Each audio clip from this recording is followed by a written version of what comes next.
Camera सही है।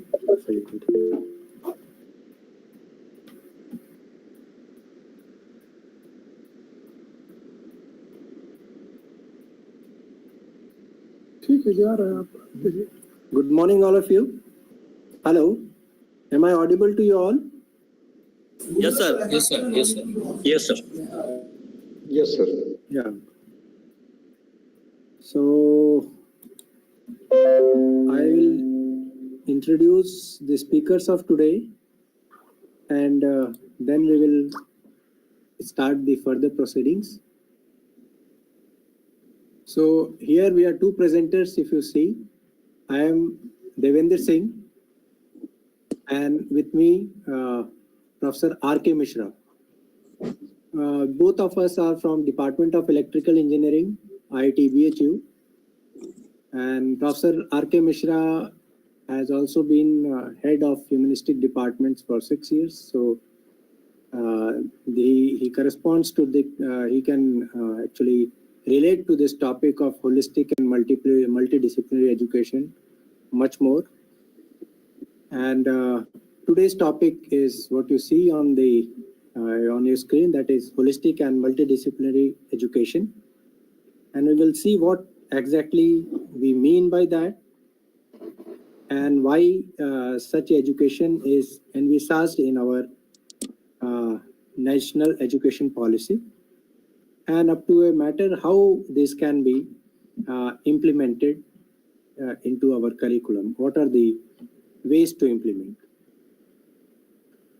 So we'll start now. Before starting, we have our own notion. Just before starting, I'll give some introduction to the talk today. So we have our own notion about multidisciplinarity, holistic, and types of multidisciplinarity, interdisciplinarity, transdisciplinarity, and so on. All these words, we have some notion in our mind. Sometimes we are also aware through various resources.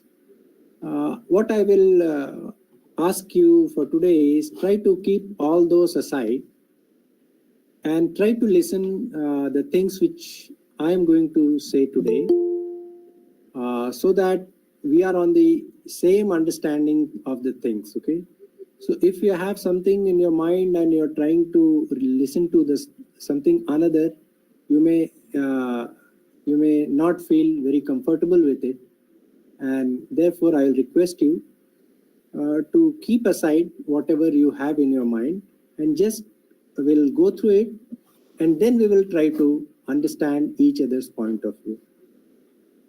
So that is the starting point. Then I will present half the presentation, and then Professor R.K. Mishra will take over from me. And this particular presentations also have interactive mechanism where you can, where we may ask certain question and you will have to answer it, and that we will see it as a response, your response, and then we will also discuss those responses. I think most of participants have joined, or shall we wait, because Only 31 so far. so because we'll start with the polling straightforward, first polling, and then we will move forward. So I think we can start. So this is the first poll which is going, and we are trying to know what do you understand or your opinion on the understanding of holistic education. So if you see, there are check boxes, and therefore more than one options may be correct. I will be putting this on the chat box. You can just go straight away to the form and fill it up.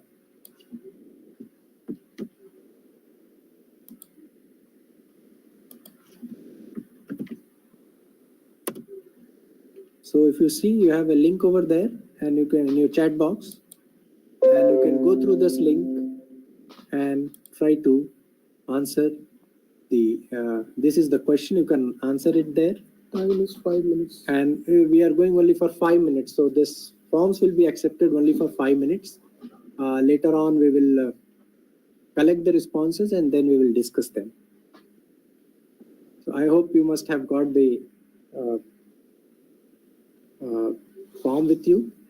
You may start filling them.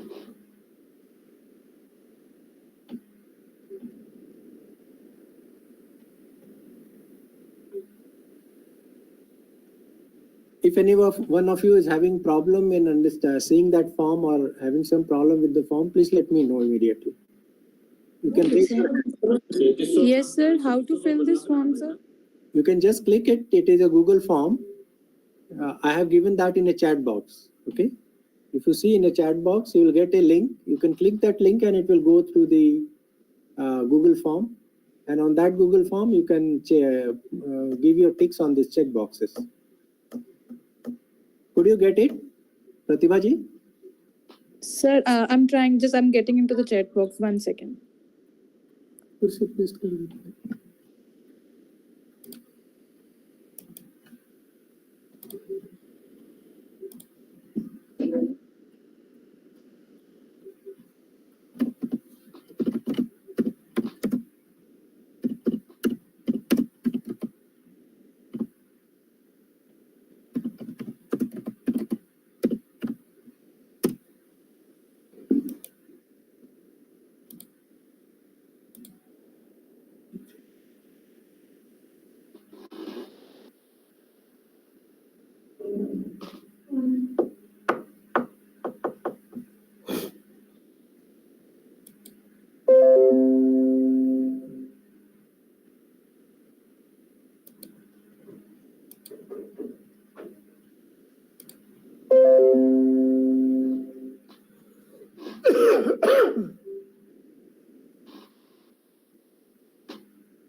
So I'll just read out the question for you.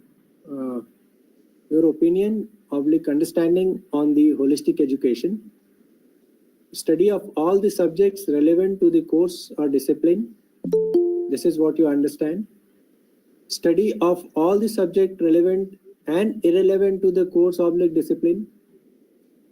Covers values and skills. Covers societal and family relationships. Cover body, mind and self. Study of subject related to knowledge of human experience.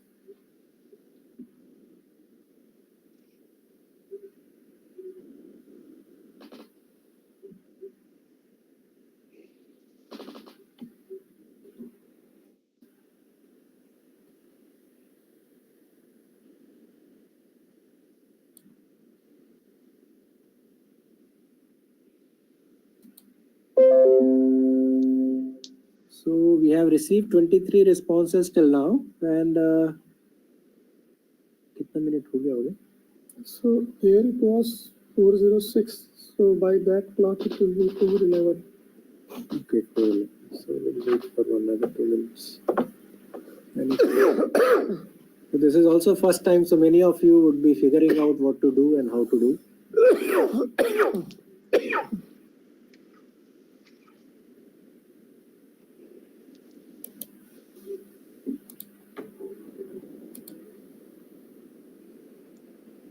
Namaste.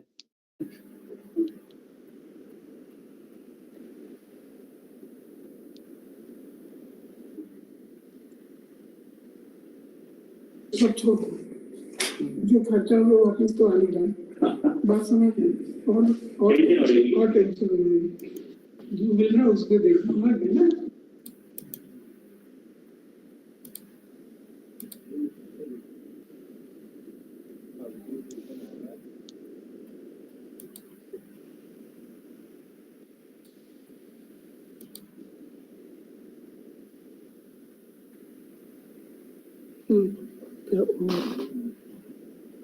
Okay, so we have received 25 responses till now. I think we'll discuss them now because time is almost up.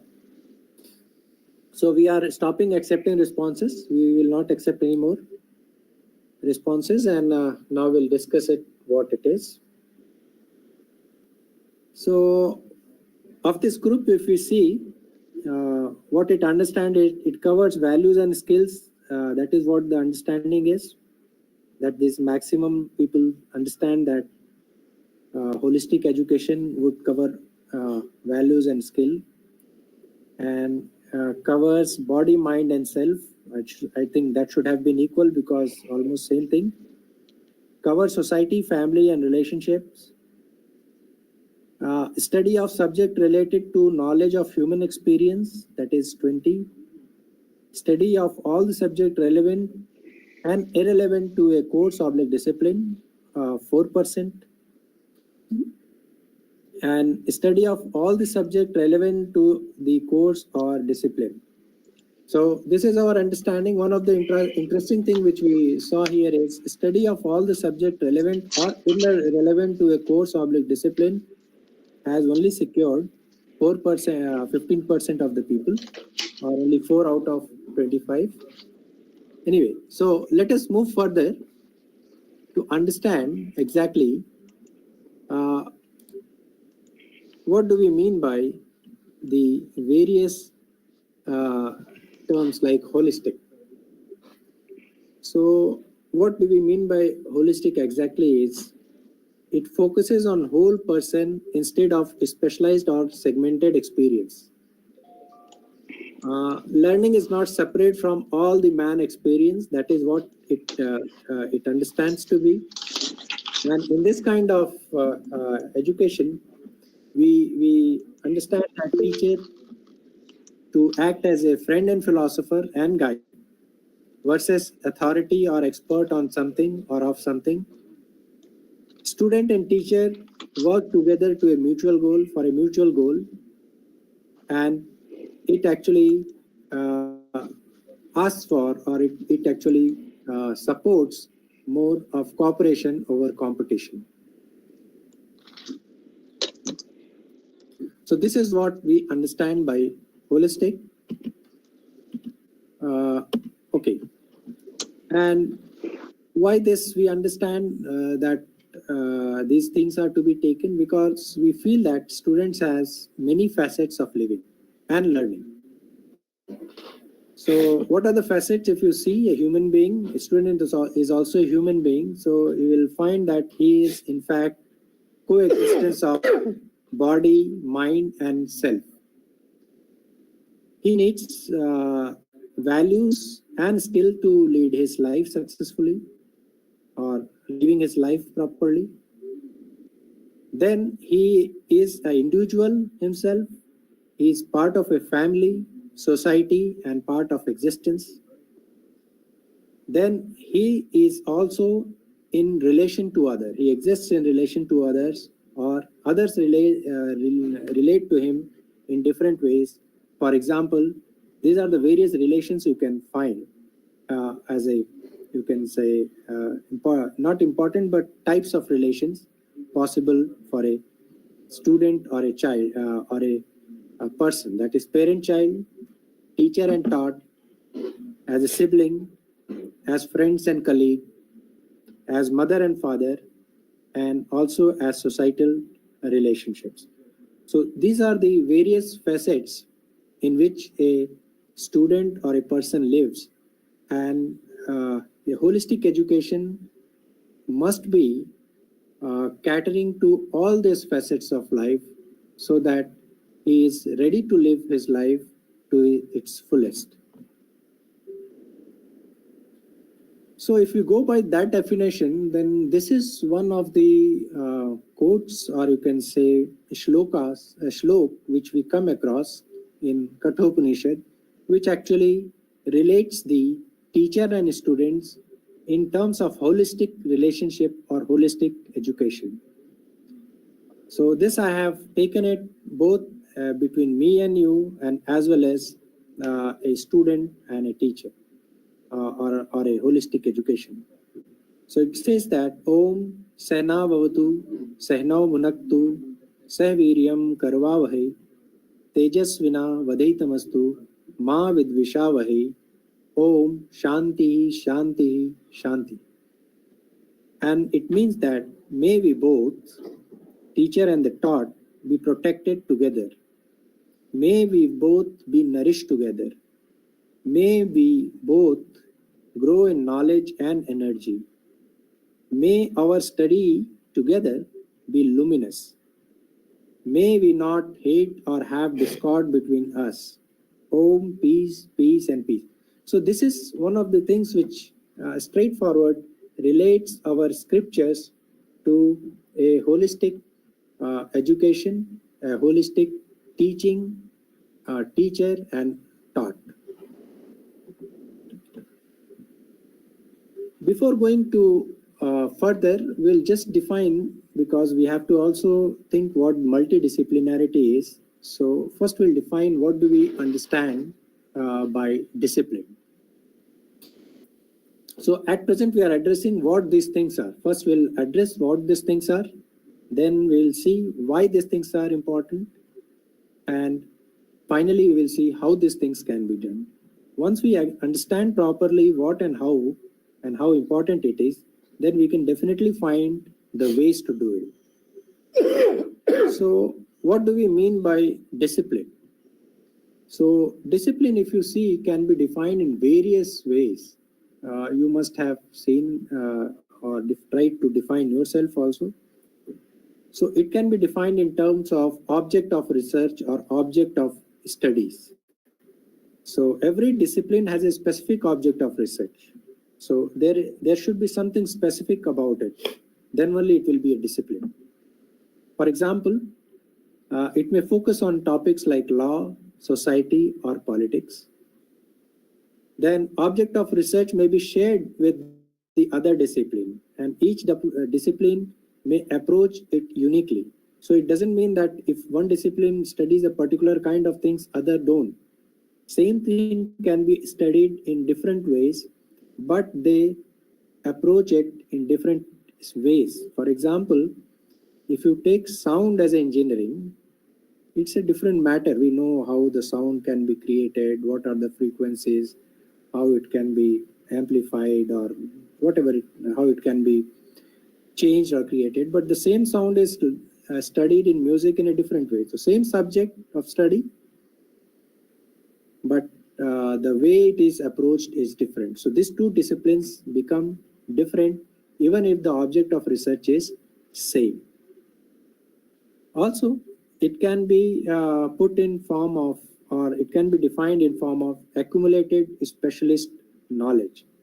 So every discipline, to be a discipline, should be having a certain body of knowledge or specialized knowledge related to its object of research. So something specialized about it.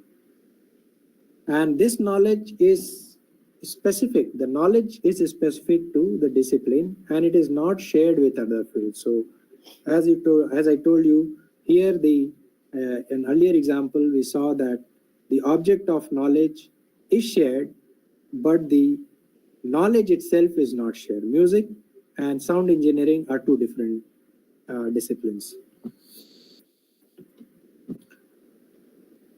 Then what is discipline can also be taught in terms of effective theories and concepts. So a discipline will take up a particular discipline will be taking up some kind of collection of theories and concepts, and around that it is actually built up.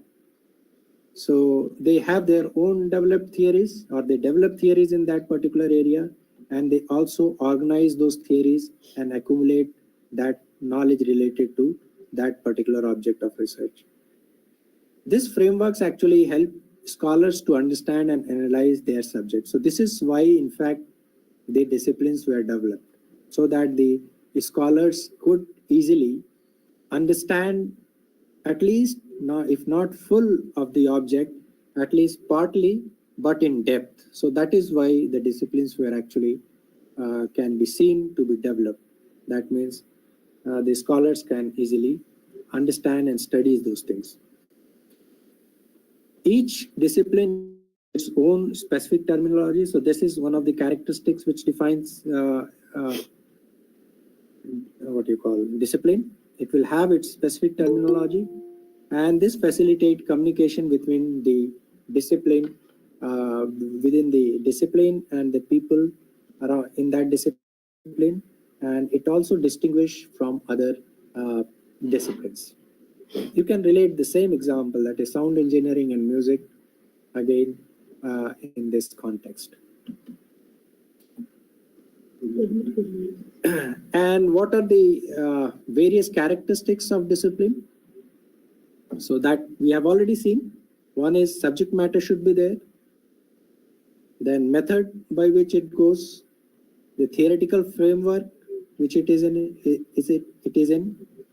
Academic, sometimes you can also see people define discipline depending on what are the academic departments in a university. So academic departments in a university is one way of trying to define disciplines. It is not the only way. We have just seen there are different ways. If we have all those characteristics, we can define various disciplines. Then there are certain interdisciplinary areas. That means there could be certain disciplines, or the disciplines could in fact merge over each other, or there can be some bridging among the disciplines. So that one area is in fact overlapping with another area. That is what interdisciplinary areas are. So you can just check, these are the examples which I have taken from as a discipline. So if you see, you can understand that humanities is a different discipline, performing art is a different discipline, visual arts, social sciences, natural sciences, engineering, health sciences, architecture, and history. So these are examples of discipline. They are not the only exhaustive set, but they are just examples.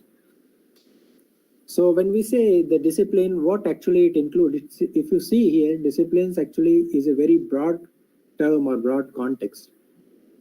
So for example, humanities may include fields like literature, philosophy, history, and linguistics. And it's also explore culture, language, and human expression. So these are all, you can say, kind of subject of humanities. So the very broad way of having a discipline. Then performing arts, if you see, it will encompass music, dance, theater, and music studies cover area like composition, education, musicology, and so on. Visual arts, again, you can see painting, sculpturing, photography, graphic design, etc. These are all kind of, you can say, examples of academic disciplines. Again, I'm just trying to open up what these disciplines are. Then you have social sciences, which actually covers psychology, sociology, economics, political science, and so on. Natural sciences. So if you see this discipline, there may be some overlapping subjects which they may be dealing with. And though they are dealing with same kind of subjects, for example, if I understand sociology, philosophy, literature, history, linguistics, culture, and here, of course, somehow they are not overlapping here. So that saves me. So there is includes natural sciences may include physics, chemistry, biology, and astronomy, and so on.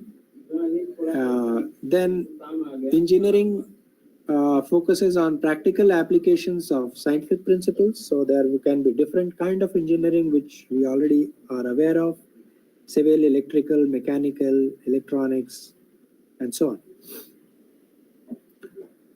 And then health sciences we have: medicine, nursing, public health, and so on. Architecture, sthapatya, that is involving designing and planning of buildings and structures and so on.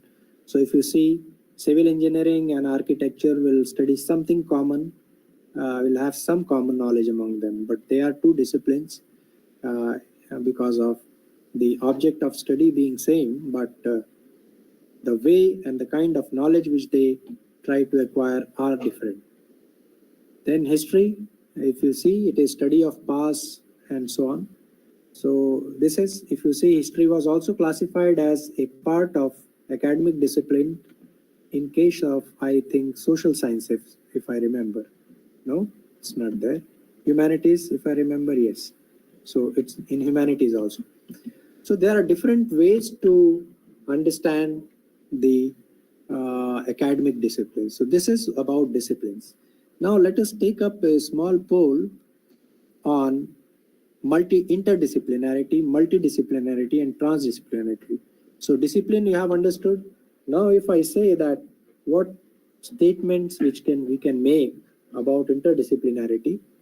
So this poll will go now, and let us see what we understand at present as a group.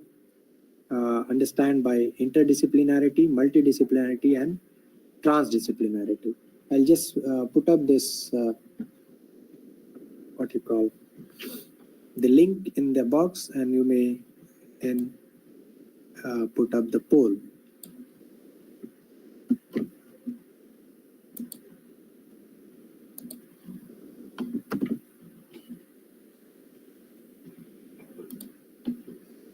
So you can just try out this one, poll number 2.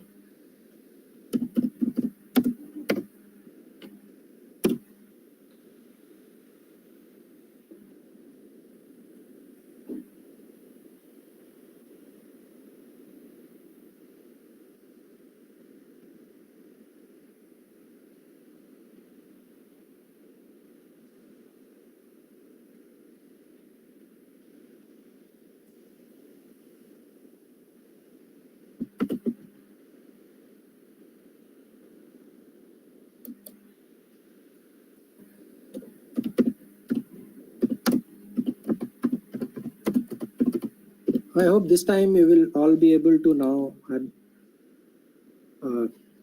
answer it.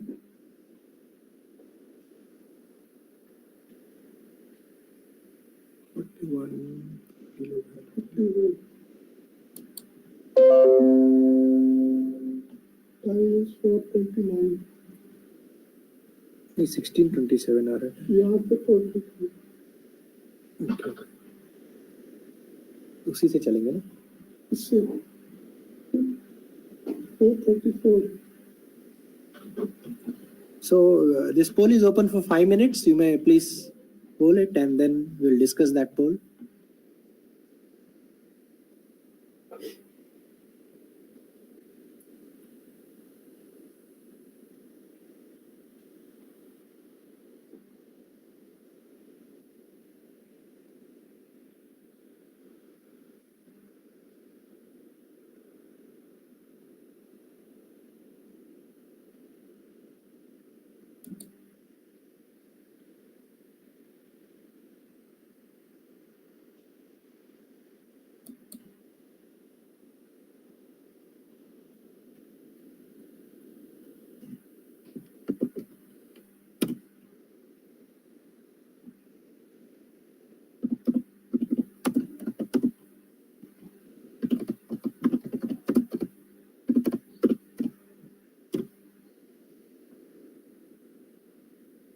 Check कर लीजिए.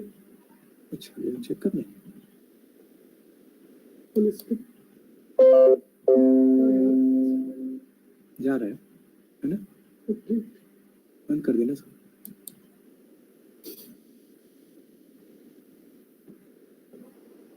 Okay, Anil, what do you want to ask? Please go ahead. Anil Kumar, do you want to ask something?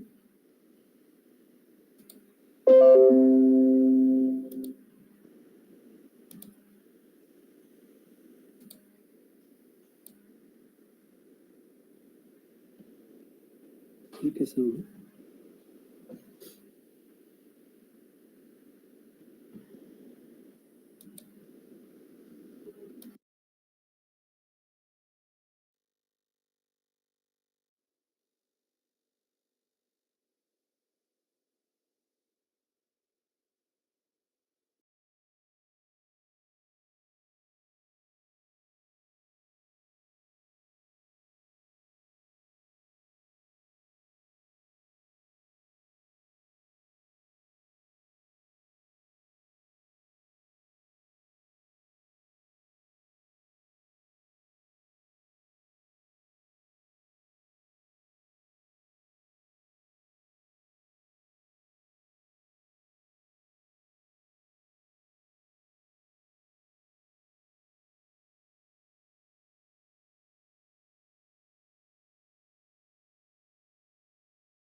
लेकिन पूछा क्या? Yeah, link. Rumna, I think you must have got the link, and we are getting the responses. So people are able to put up the poll. They are able to respond, but somehow I think there is some problem on your end. Please check. Ruma Bhattacharya, are you hearing me? Hello.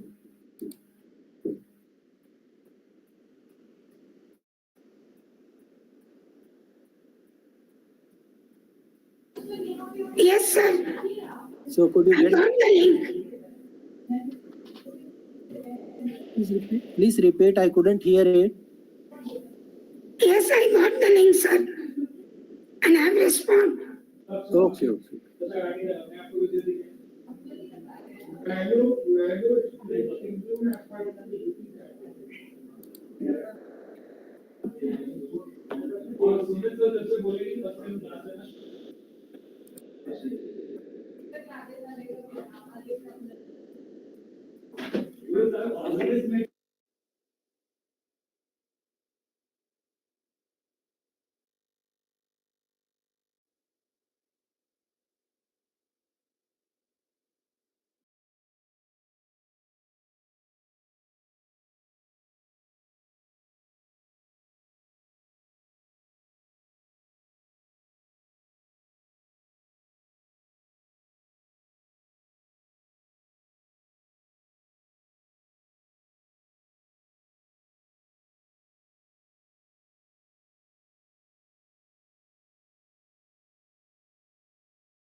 I think the time is up. We'll stop accepting the responses now. Let me check. 29,000. So we have received around 31 responses. So I will close the responses now.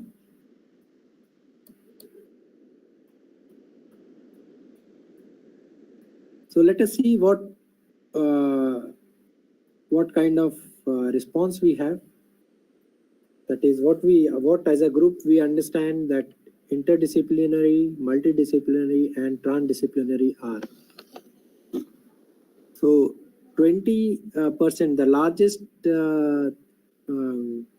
thing which largest understanding or most number of people understand that interdisciplinary, multidisciplinary, and transdisciplinary are not the same things. Okay. Then many of us understand that interdisciplinary and multidisciplinary are same, but transdisciplinary is a different thing. Okay, so of course that is quite less, 32%.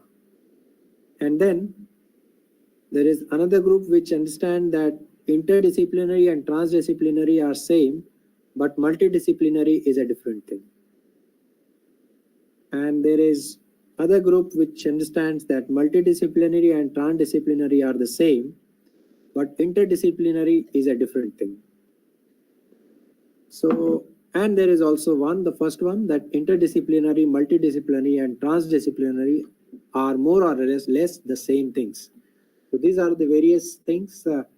But one thing is clear, that there is a good number of people or good number of us who feel that these things are not the same. So let us try to think if they are not the same, then what they actually are.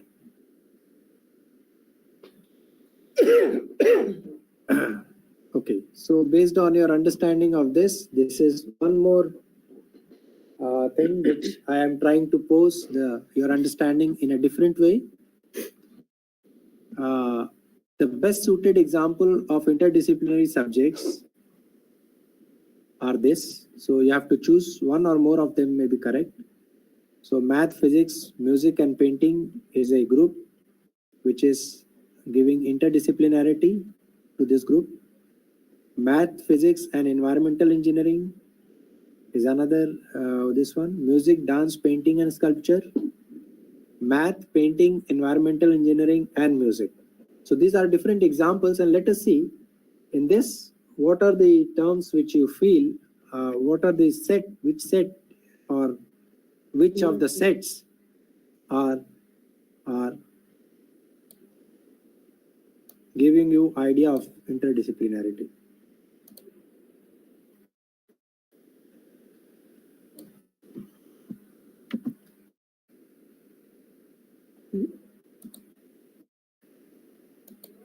So this is poll number 3. We will have such several such polls, so that we first understand in ourselves as a group that what understanding of these terms we have. Time So, okay, so this is another 5 minutes. We'll go with this poll. 4:37.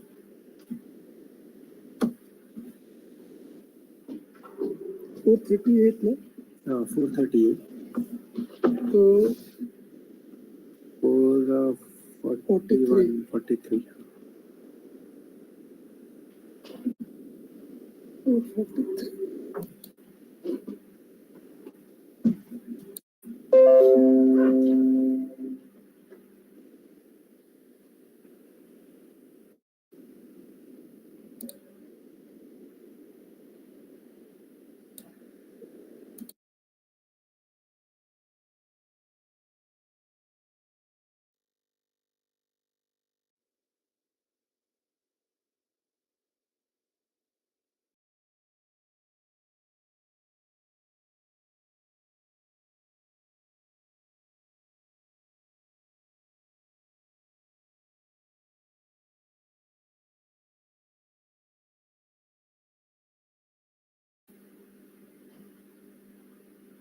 पूछ लीजिए.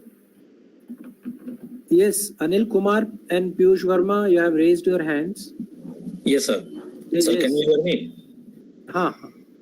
Sir, actually, the order in which your slide, your slide has different order, as it is not exactly the same which is there in the form. Yes.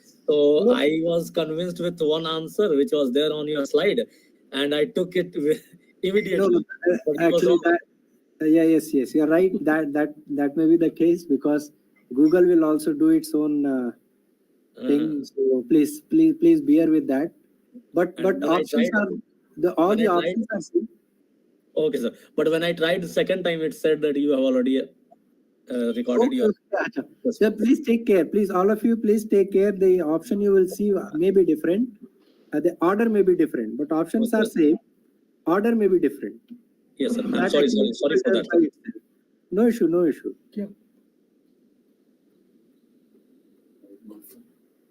Coffee.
All right, so I think the time is up.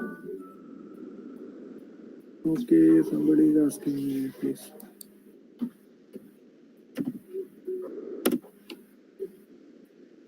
So the time is up. We'll stop accepting the responses.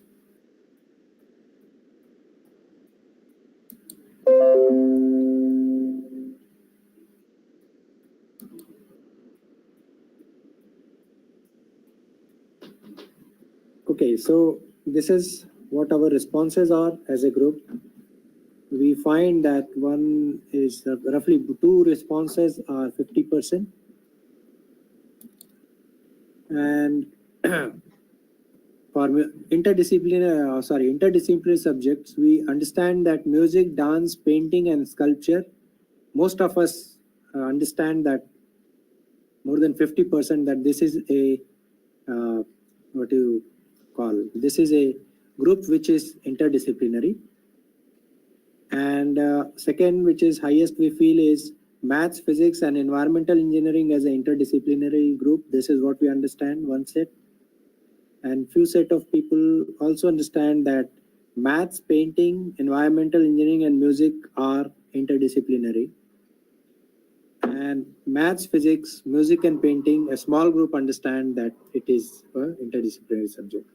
So this is our understanding of interdisciplinarity is as a group. We'll go what it is exactly in few slides, but we'll just see what is our understanding first, and then we will try to explore that what actually it is, or what actually it can be thought of.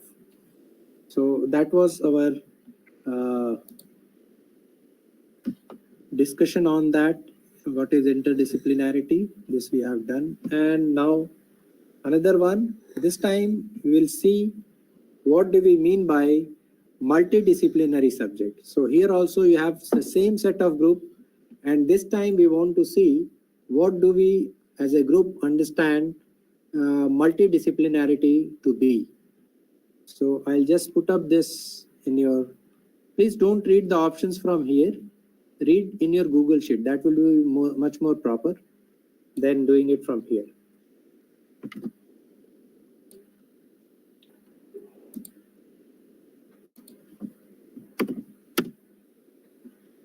Oh, this is poll 3. I'm sorry, it is poll 3 again. I'll just put a poll 4. Oh, it must be poll 3. Poll 4 is that was wrong. This one. This is poll 4. No? Poll 4 I have posted. Copy nahi hoga. So this is poll 4. That first one was a bad link. This is poll 4. Delete nahi. So please do it for poll 4 only. Poll 3 is over.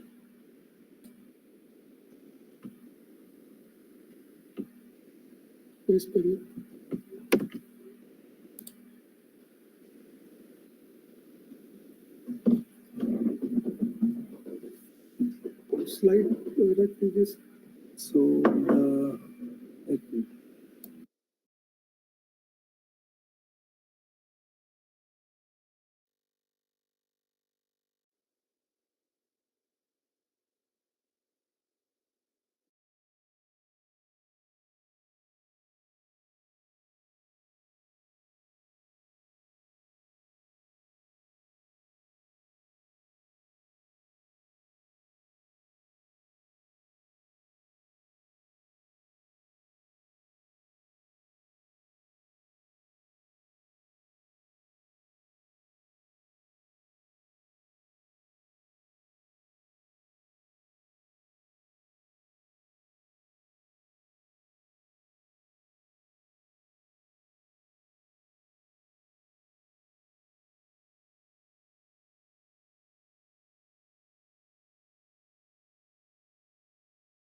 So Abhishek, we can please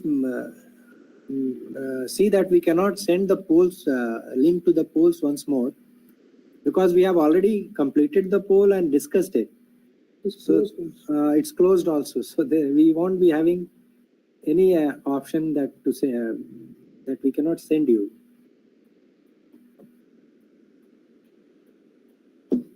So please make sure that if you have not given your poll, no problem. Now you do it.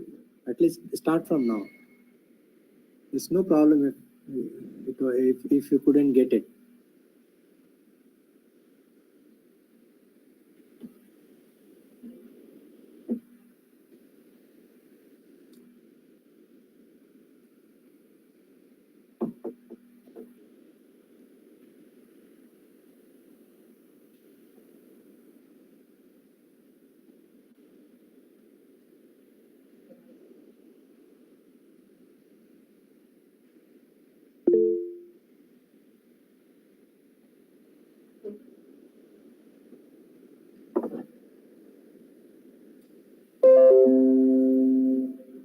this pool one.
So for this poll, let us see what we have got from your side, or rather as a group what we have done, what we understand. There are 38 responses altogether. I'll stop the responses now.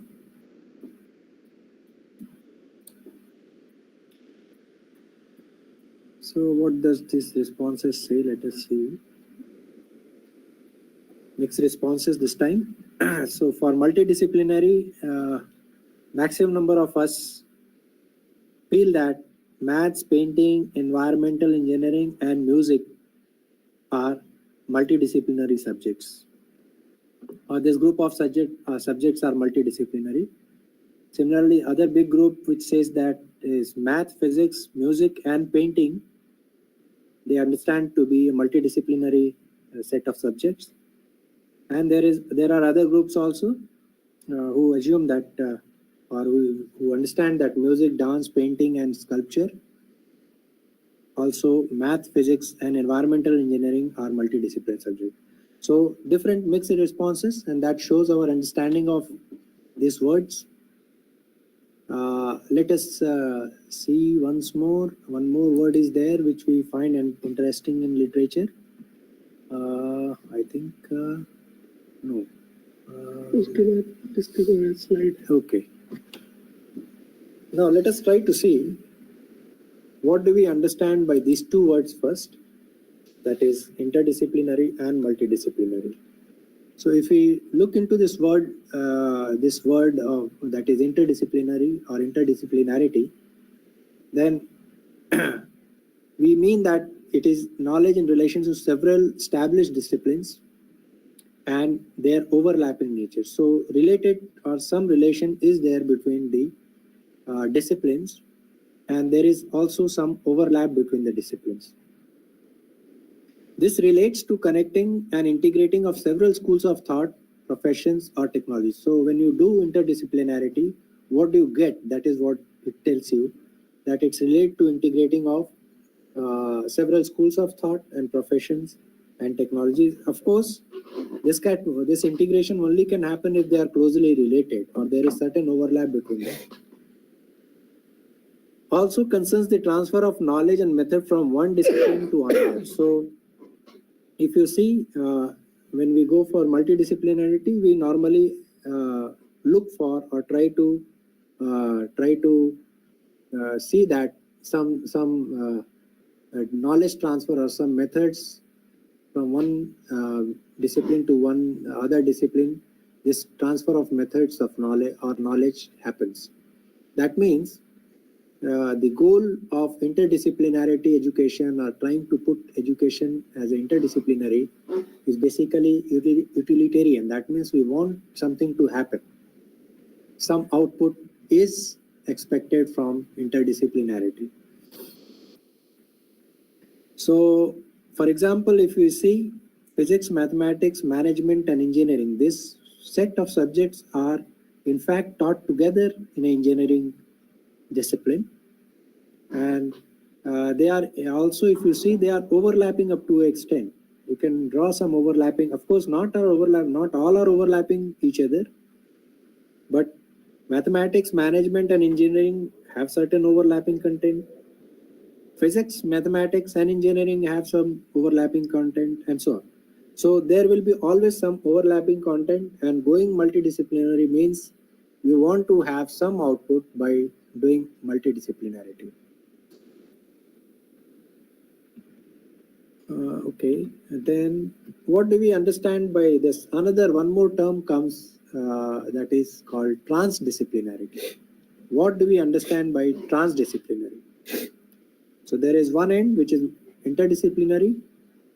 There is, say, let us talk about another end which will be multidisciplinary. Then there is also another set of concepts which encompasses this concept of transdisciplinarity. But transdisciplinarity basically is defined as a problem-centric concept. So there is no discipline as such. The disciplines are in fact defined on the basis of problem.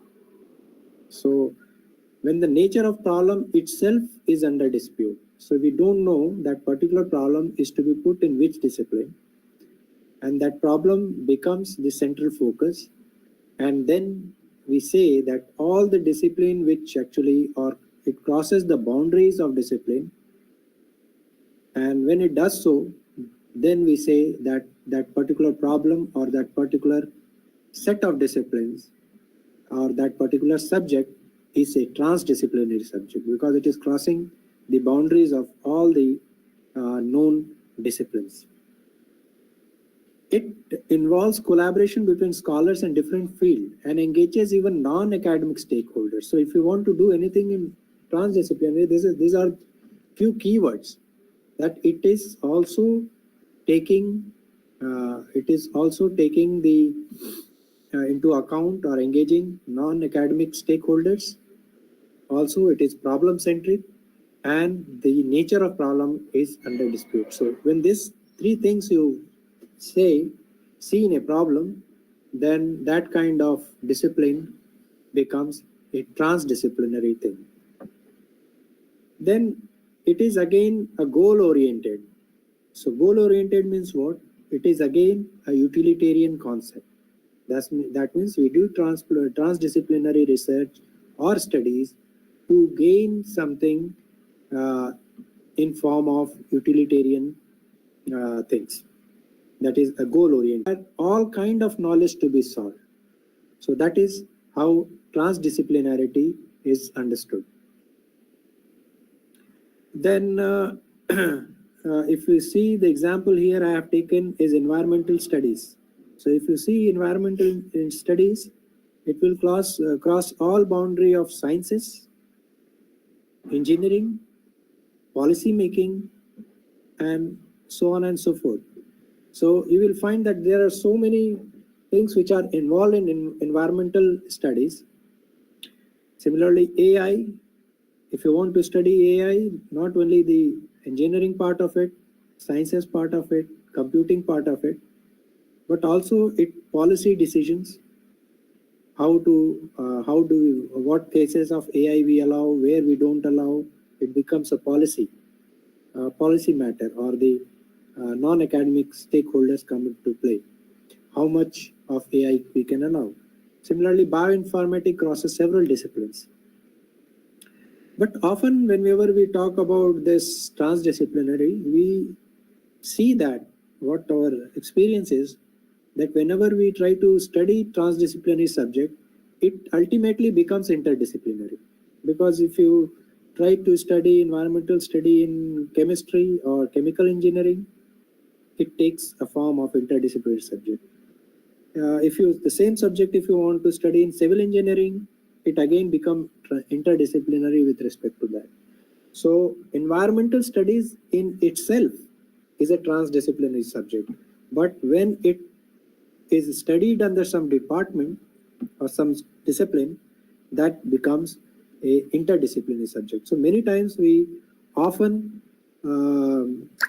misclassify such transdisciplinarity into interdisciplinarity, and that is obvious because when we study in a particular discipline, we cannot give a proper treatment to that subject, and then it becomes a interdisciplinary one. Now let us talk about Yes. Sir, why not included in the academician in the transdisciplinary? Academician in? Why not included? Is there any limitation of the academician? No. What I am saying is activities. Okay. कौन पूछ रहा है? Dr. Ramesh Kumar sir from Bihar. Okay, Ramesh, thank you for asking. In fact, this whole thing is academic. What I am saying is transdisciplinarity is hello, just let me complete. Transdisciplinary is an academic discipline. That is what I am saying. But it also involved, when this field involved not non-academic stakeholders also for studying it. Of course, this will be studied by academicians only.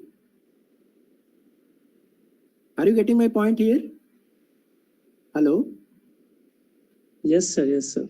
Academic stakeholders are already there in all those things. Interdisciplinary, transdisciplinary, and multidisciplinary. That is assumed. That's why I'm not giving any other. But what I'm saying is transdisciplinarity. This interesting thing comes that if you want to study transdisciplinarity or do anything, then you should also consider the non-academic stakeholders or non-academic factors also. That is what I'm saying. It is in fact academics. So academic stakeholders are always there. Sir, is there any lacking of the multidisciplinary which is not to support the policy maker to decide what we do? I couldn't get the question. Sir, any lacking of the multidisciplinary approach, that's why the policy makers to suggest the transdisciplinary approach to do something. To policy, we will come how on the policy matter just later on. For that, you will have to just keep your question for a while and it will be answered at that time. Okay? Okay, sir. So we are just discussing what it is. What are the different ways of getting these words? What do we understand? So at present, how and what you're asking is about policy, NEP, etc. That will come later. So you keep your question, please. All right? Keep it with you. When it comes, we will answer it. Any other question? I think there was some question in the chat box. No. Sir मैं प्रश्न पूछूंगा। Dear sir, my question is that can these three disciplines be called the same? Sir मेरा एक प्रश्न। Which one? Who is saying? AN Singh? Sir नमस्कार, मैं doctor आबिर बोल रहा हूँ सर। हाँ। सर इतने माइन्यूट चीज को हम कैसे, जैसे आपने बताया कि अंतर अनुशासनिक विषय जैसे इंटरडिसिप्लिनरी और ट्रांसडिसिप्लिनरी, हाँ। तो अगर एक शिक्षक होने के नाते अगर कोई पूछता है या किसी, मैं समझ रहा हूँ आप ये जानना चाह रहे हैं कि अगर मैं रिपीट कर दूं, आप शायद ये जानना चाह रहे हैं कि इतनी सूक्ष्मता से हम कैसे समझें जी ताकि हम ये कर पाए, कुछ ऐसी बात। Is it? जी गुरु जी। तो मैं ये सूक्ष्मता की एज सच कोई बात नहीं है। हम पहले इसका देख रहे हैं कि ये है क्या चीज, तीनों करनी हमको तीनों है। जी are you getting my point? Hello जी गेटिंग सर। सिंह जी, हम क्या कर रहे हैं कि हम पहले देख तो ले पूरी चीज, जी बिल्कुल सर। उसके बाद हम देखें। करना तो हमको तीनों ही है। तो जब हम कोई इसमें ऐसी काम कर रहे होंगे तो हम समझ पाएंगे कि क्या हम ट्रांसडिसिप्लिनरी को एड्रेस कर पा रहे हैं, क्या हम इंटरडिसिप्लिनरिटी को एड्रेस कर पा रहे हैं, क्या हम मल्टीडिसिप्लिनरिटी को एड्रेस कर पा रहे हैं कि नहीं। करना तो हमें तीनों ही है। आप मेरी बात समझ रहे हैं? जी मैं आपकी, तो हमें हमारा ये समझना ज्यादा जरूरी है कि इसका एक्सपेंस कितना है, कहां से कहां तक जाता है। इंटरडिसिप्लिनरिटी, मल्टीडिसिप्लिनरिटी एंड ट्रांसडिसिप्लिनरिटी। ठीक है, पहले इसको देख लेते हैं, उसके बाद फिर आगे हम लोग उसकी बात करेंगे कि इतनी सूक्ष्मता से समझने की जरूरत है कि नहीं भी है। कोई ऐसा कोई जरूरी नहीं कि जरूरत हो ही।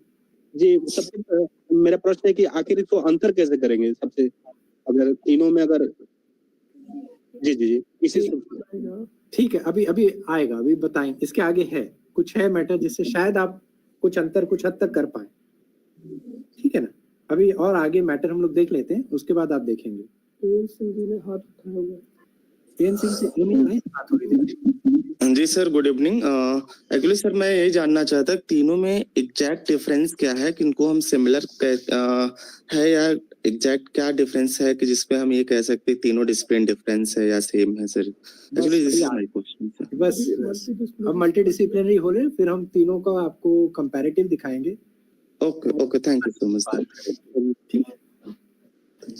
So multidisciplinary involves study in not just one discipline but in several disciplines at the same time.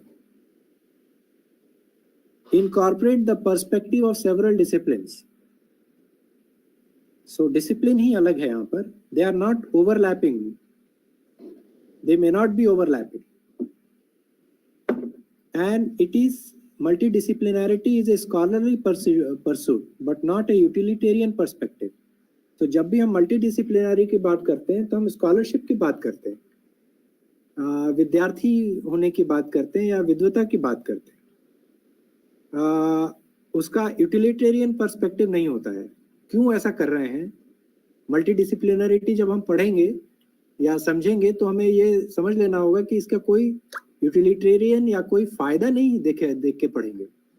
हम बस इसलिए पढ़ेंगे क्योंकि हम उसमें विद्वता या हम चाहते हैं पढ़ना, बस स्कॉलरशिप चाहते हैं।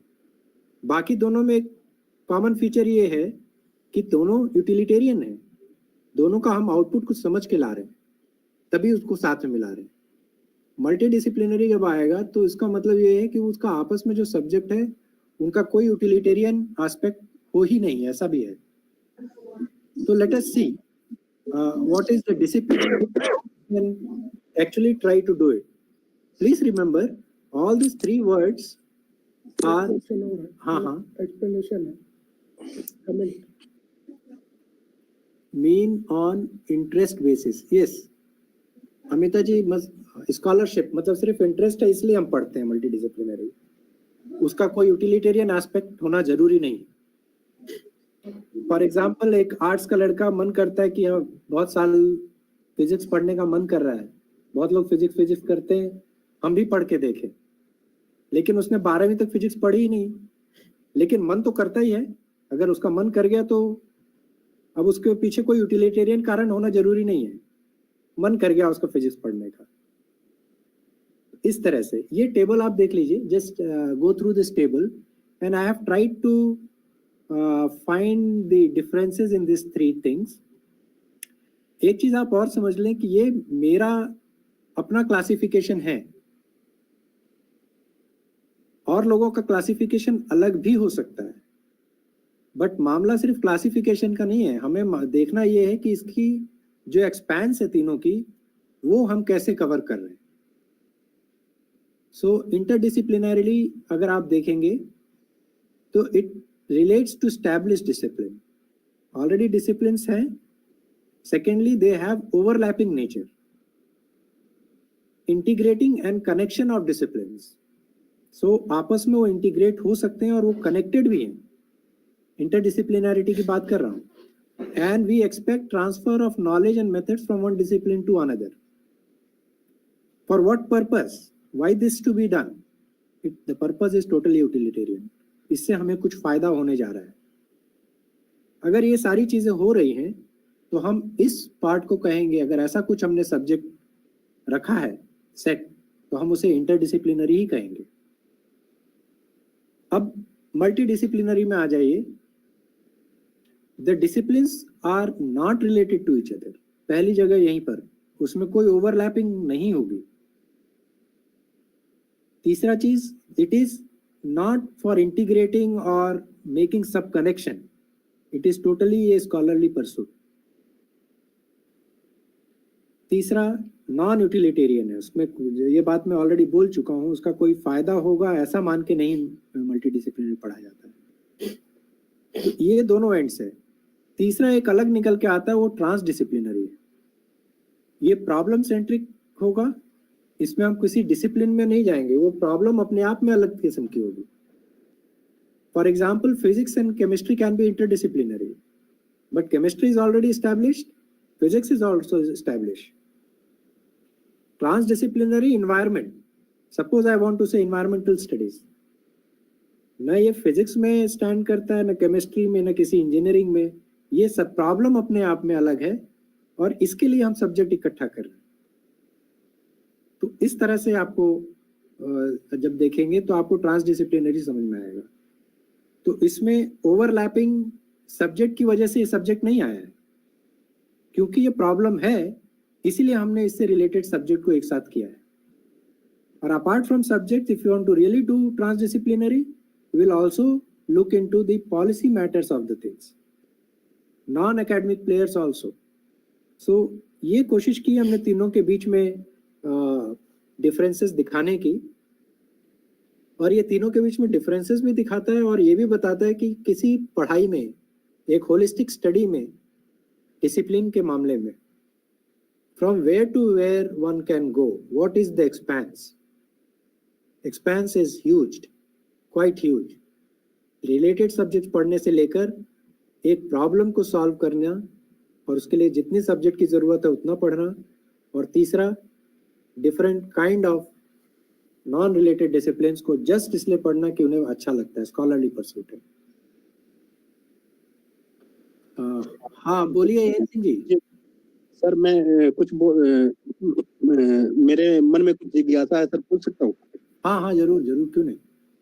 सर जैसे हम फिजिक्स, मैथमेटिक्स, इंजीनियरिंग, सर हम जैसे मल्टीडिसिप्लिनरी जाते हैं तो इंजीनियरिंग है और यहाँ फिजिक्स और केमिस्ट्री है और मैनेजमेंट है. सर जैसे हम जैसे ही तीसरे बिंदु पर जाते हैं, बिंदुवार देखते हैं, प्रथम, द्वितीय, तृतीय, चतुर्थ में जाते हैं, तो transfer of knowledge method from one discipline to another.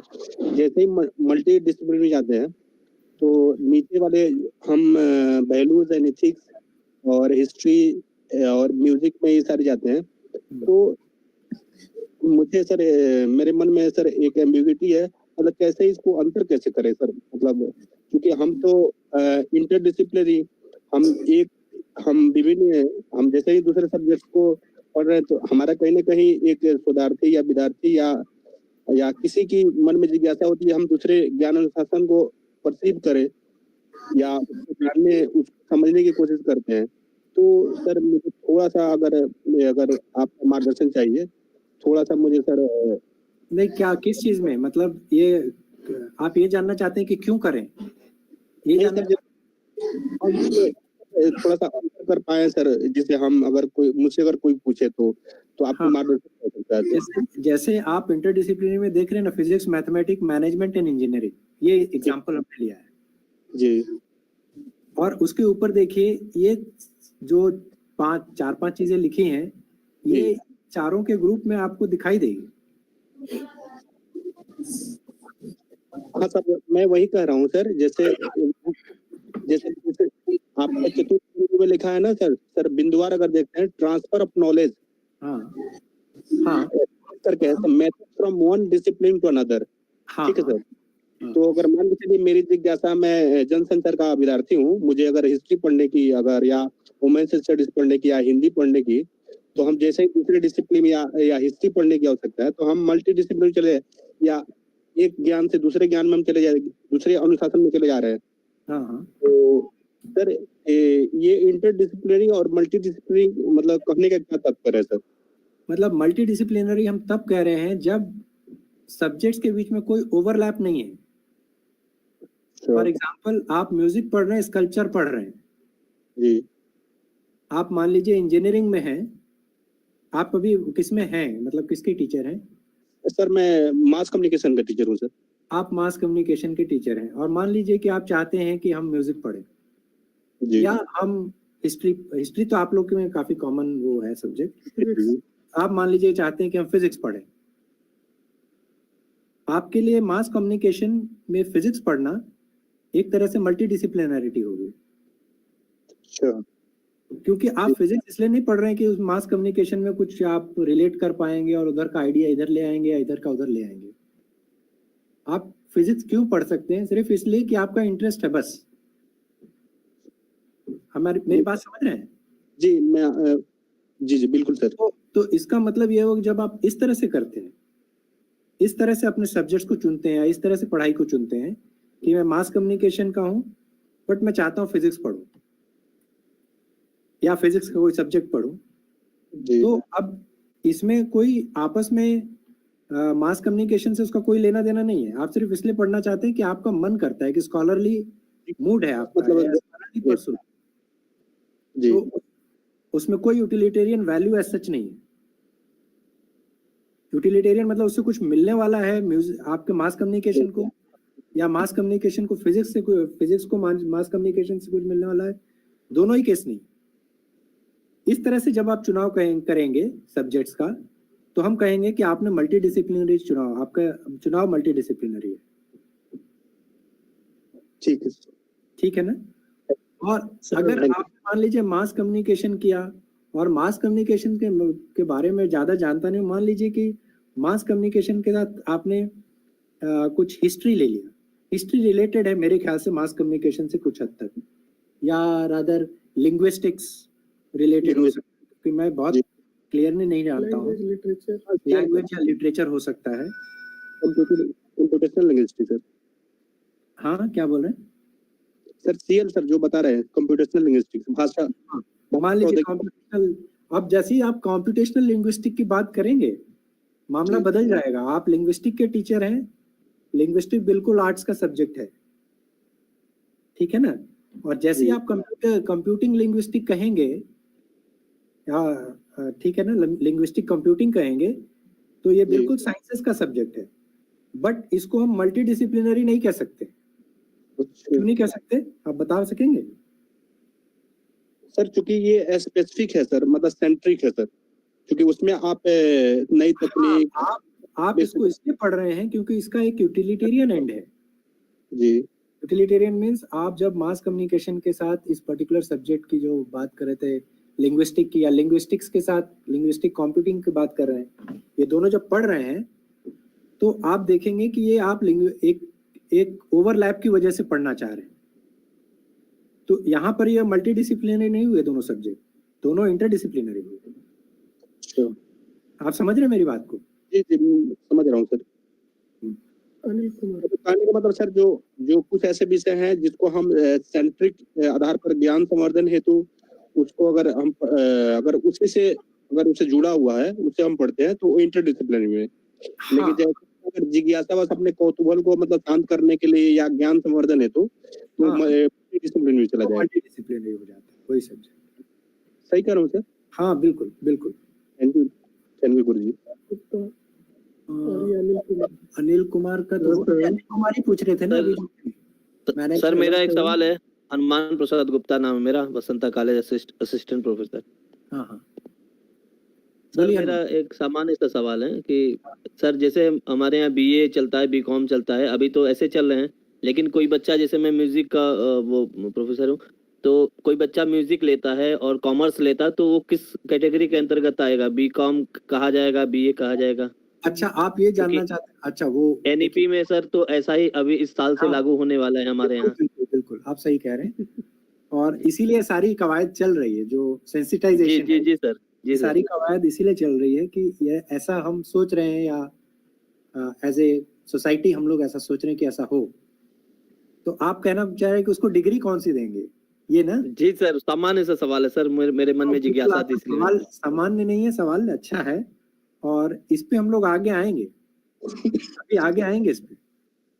बहुत बढ़िया सवाल है, इसको रखिएगा, आगे चलेंगे तो समझ में आएगा थैंक यू। कि हम उसको कौन सी डिग्री देंगे। ठीक है, जी जी। तो आपका नोट करके अभी रखेंगे। सर हम लोग को कोर्स बनाने के लिए कहा जा रहा है, तो सारे लोग हम लोग अभी उसी में लगे हुए हैं सर, तो इसीलिए मेरी जिज्ञासा थी कि मैं ये सबसे अच्छा प्लेटफॉर्म रहेगा मुझे पूछने तो के लिए। हनुमान जी एक चीज ध्यान रखना है आपको, अभी जब ये खत्म होने वाला होगा तो आपको फिर से बोलना है कि सर मेरा वाला सवाल का जवाब नहीं मिला। ठीक है सर, बिल्कुल पूछ लूंगा सर, ताकि इसको मैं एड्रेस कर पाऊँ। ठीक है जी सर, बिल्कुल सर, बिल्कुल। भूलिएगा नहीं। ओके ठीक। एक मिनट, और भी कोई? अनिल की बात हो गई मुझसे कि अभी है? नहीं, बात नहीं। I am studying in management and want to study design, it will be multidisciplinary. अब थोड़ा सा इसमें मैनेजमेंट है और डिजाइन है, दोनों इनफैक्ट अपने आप में मल्टीडिसिप्लिनरी, अपने आप में दोनों ट्रांसडिसिप्लिनरी सब्जेक्ट्स हैं वैसे, मैनेजमेंट भी और डिजाइन भी। बट आप एग्जैक्टली पूछना डिजाइन मतलब कौन सा डिजाइन से आप रिलेट कर रहे हैं आप Anil ji? Anil Kumar, okay, textile design, बिल्कुल इट इज बेसिकली आप कह सकते हैं कि ये मल्टी डिसिप्लिनरी है। ठीक है ना? सो मैं आगे बढ़ता हूँ, आगे अगर जैसे जैसे सवाल आएंगे आप रखिएगा। Hello excuse me. हाँ सर ये जो आपने क्लासिफिकेशन किया सर, ये इसमें क्या किसी डिग्री ऑफ एक्सपर्टीज का वो रखे हैं बेस, या फिर एक बिहेवियरल अप्रोच है सर ये? और दूसरी बात सर, ये NEP जो 2020 है, ये ट्रांसडिसिप्लिनरी को कैसे प्रमोट कर रहा है?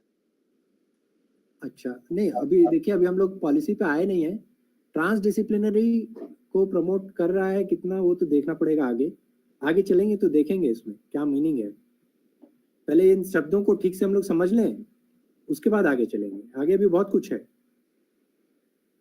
तो इसको इसके डिस्ट्रीब्यूशन का सर जो बेस है वो एक्सपर्टीज ऑफ नॉलेज है या फिर बिहेवियरल अप्रोच है? आप देखिए, एक्सपर्टीज ऑफ नॉलेज से कोई मतलब नहीं है इसका, यहाँ कोई मतलब ही नहीं है कि हम ऐसा कह रहे हैं कि इस नॉलेज कोई एक्सपर्टीज की बात हो रही है। जैसे इंटरडिसिप्लिनरी, ये दो चीजें यूटिलिटेरियन है, एक नॉन यूटिलिटेरियन, बस अगर इस हिसाब से देखेंगे तो।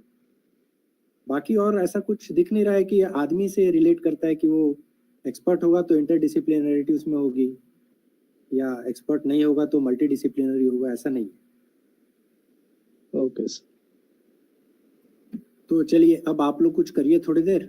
इन your opinion, which one of the following is most important advantage of having inter multi transdisciplinary subject in a course or a programme? तो आप क्या समझते हैं कि ये इंटरडिसिप्लिनरिटी होने से क्या चीज होगी? सिर्फ एक ही इसमें से सही आपको देना है। इसको मैं पोस्ट कर रहा हूँ। क्या एडवांटेज मिलेगा अगर हम इंटरडिसिप्लिनैरिटी को या ट्रांसडिसिप्लिनैरिटी को लाते हैं अपने करिकुलम में?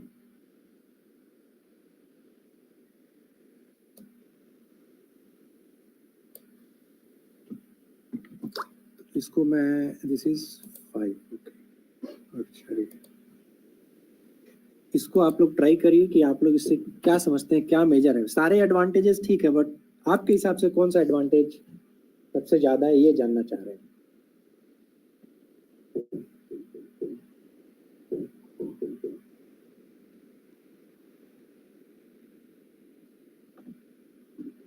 एएन सिंह जी, जरा आप इसको कर लीजिए, फिर हम लोग इस पे बात करेंगे आगे। आप नीचे कर लो। जी सर, बिल्कुल।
एएन सिंह जी, अगर आप रेज्ड हैंड वाले पे एक बार और क्लिक करेंगे तो हट जाएगा, उसको हटा दीजिए।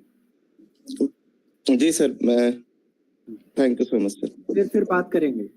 Okay sir, thank you.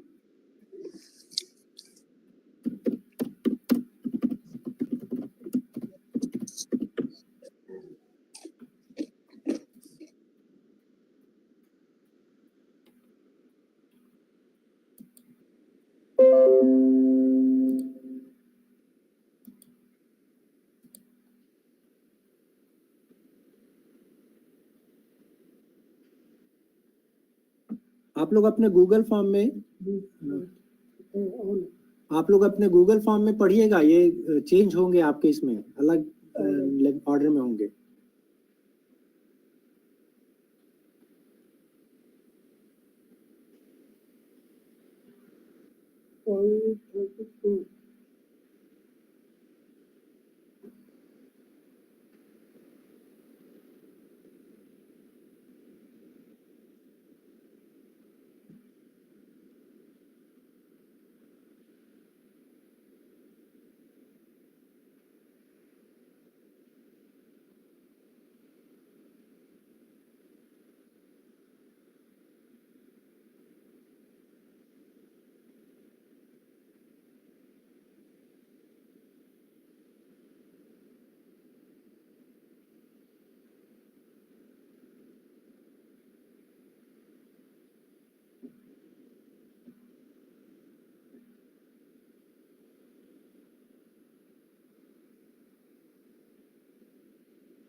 Sir आपने कहा कि hello sir, this is Abhishek Sharma. हाँ बोलिए। सर आपने कहा कि इसमें जो चारों ऑप्शंस हैं सर ये सही है। सर मुझे थर्ड ऑप्शन नहीं समझ में आ रहा सर कि कैसे रिलेवेंट है ये। मेरे हिसाब से मैंने लिख दिया है, आप अपने हिसाब से करिए। अच्छा और दूसरा नहीं सर, जस्ट आस्क सर। और ऑप्शंस जो है वो अलग जी भी आएंगे, ये भी ध्यान रखिएगा। जी। हमने तो पोल किया है ना, तो हमारे लिए सारे ऑप्शन सही है। जो पोल कर रहा है वो तो मान के चलता है कोई भी सब सही हो सकता है। जी जब आपके यहाँ से आएगा तब हम बताएंगे कि क्या सही लग रहा है। मोस्ट इम्पोर्टेंट जानना चाह रहे हैं। इनफैक्ट हम जानना चाह रहे हैं इन सब में से आप किसको सबसे ज्यादा इम्पोर्टेंट मानते हैं। जो 4 सवाल 4-5 ऑप्शन जो दिए हैं उसमें से आपको लगता है कौन सा इम्पोर्टेंट है?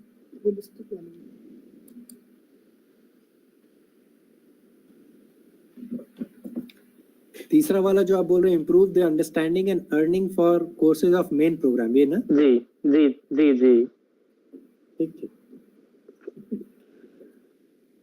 मान लीजिए आप बीकॉम में गए, जी आपसे कहा गया कि जाओ म्यूजिक फैकल्टी में पढ़ो, जी जैसे ही एंटर किए और फिर आपको कोई और सब्जेक्ट, और जो बीकॉम में है जो पढ़ाया जाता है जो भी सब्जेक्ट होते होंगे जी अकाउंटिंग, जी वो आए ही नहीं, जी आपको कैसा लगेगा? जी okay okay okay actually sir I can't understand the इसलिए फैक्ट नहीं समझ पाया उस लाइन का, मैं इसलिए आपसे पूछा सर।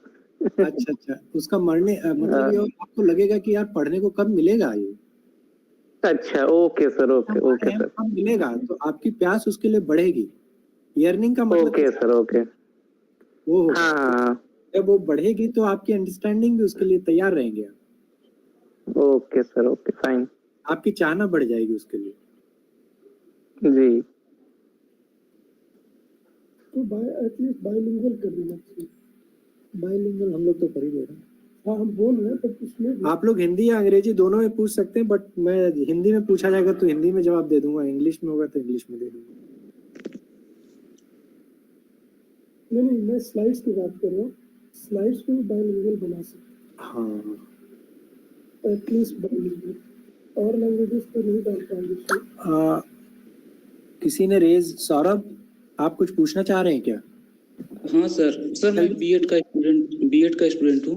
हाँ हाँ हाँ सर, मेरा प्रश्न है कि सर टीचिंग लर्निंग प्रोसेस में एक शिक्षक के रूप में ये तीनों अप्रोच में क्लास में कैसे बच्चों के सामने प्रस्तुत मतलब कैसे कर सकता हूँ, किस स्ट्रेटजी से इन तीनों अप्रोच को यूज कर सकता हूँ, ये सर कृपया हमें बताएं। कौन से तीनों अप्रोच, मैं समझा नहीं। अच्छा, ये आप ट्रांस डिसिप्लिनरी, इंटर डिसिप्लिनरी और मल्टी डिसिप्लिनरी, एक्चुअली एक शिक्षक में सर स्टूडेंट के सामने सर कैसे सर इन तीनों अप्रोच को एक साथ लेकर मतलब प्रयोग कर सकता हूँ इन तीनों स्ट्रेटजी को? नहीं, एक इंटरडिसिप्लिनरी में मैं नहीं समझता हूँ कि एक आदमी इसको पढ़ाएगा या एक ही सब्जेक्ट में तीनों चीज होंगी, ऐसा नहीं होगा सर। जैसे सर इंटरडिसिप्लिनरी है, ट्रांस है, मल्टी डिसिप्लिनरी। एक्चुअली ये जो बात तो मेरे ख्याल से वो इस वजह से हो रही है कि एक, जैसे आप बीएड में हैं और बीएड के आपके कुछ लगता है कि कोर सब्जेक्ट्स हैं। हाँ सर, सोशियोलॉजी है सर, बहुत कम, और भी होंगी, बहुत सारी चीजें होंगी, कोर सब्जेक्ट्स होंगे। हाँ बहुत सारे, हाँ साइकोलॉजी भी होगी, सोशियोलॉजी भी होगी, ये सब चीजें हैं। What is learning, what is teaching, ये सारी चीजें एड्रेस करते होंगे आप लोग। तो इसके अंदर अगर हम और सब्जेक्ट्स लाना चाहेंगे मल्टी, मान लीजिए कोई म्यूजिक पढ़ना चाहता है बीएड में, हो सकता है उसको बीएड से पढ़ाने के लिए नहीं पढ़ रहा है, सर बीएड म्यूजिक पढ़ना बीएड है सर, बीएड वो बीएड में म्यूजिक है सर, काशी हिंदू विश्वविद्यालय के बीएड संकर में है। हाँ, तो अलग से है या वो, देखिए आप कक्षा में सर वही बिल्कुल आपने बहुत कक्षा अच्छी में बात जो है ना बीएड, मैं बाकी लोग को भी एड्रेस कर रहा हूँ, जो लोग सोशल साइंसेस से और ह्यूमैनिटीज बैकग्राउंड से हैं, यस उन लोगों के बीच में मल्टी डिसिप्लिनैरिटी बहुत अच्छे से होती है, ये देखा गया है। हाँ सर, सोशल साइंसेज में एक हिस्ट्री का आदमी कल्चर पढ़ने चला जाता है, कल्चर का आदमी ज्योग्राफी पढ़ने जाता है, और उस पर थीसिस भी होती है, यहाँ तक कि पीएचडी वगैरह भी एक दूसरे में, फिलॉसफी से लेके साइकोलॉजी तक लोग एक्सचेंज करते हैं अपने एरियाज को। लेकिन साइंसेज में ये बहुत कम देखा जाता है। तो मुझे लगता है ये ज्यादा रेलेवेंट, जो हम बात कर रहे हैं ज्यादा रेलेवेंट साइंसेज के लिए, आपके लिए रेलेवेंट तो है ही, आप लोग ऑलरेडी मल्टी डिसिप्लिनैरिटी में हैं ज्यादातर केसेस में, but like courses like which we deal with engineering और साइंसेज में ये एक्सचेंज बहुत कम है। अगर आपने फिजिक्स में एमएससी कर लिया एक बार, तो आप केमिस्ट्री में कभी भी पीएचडी करने की स्थिति में नहीं होंगे, समझ रहे हैं? तो ये एक प्रॉब्लम आती हाँ है सर, समझ रहे। ज्यादातर साइंसेज में। आप लोगों में ये एक्सचेंज काफी हद तक है, इसीलिए आप लोग को ये थोड़ा लग रहा होगा कि सर क्या बता रहे हैं। नहीं सर, समझ में आ रहा है सर। ये हम लोग ये पढ़े भी हैं, इंटरडिसिप्लिनरी, ट्रांस, मल्टी, इसको कैसे टीचिंग में यूज करना है, टीचिंग लर्निंग प्रोसेस में, ये भी सर पढ़े।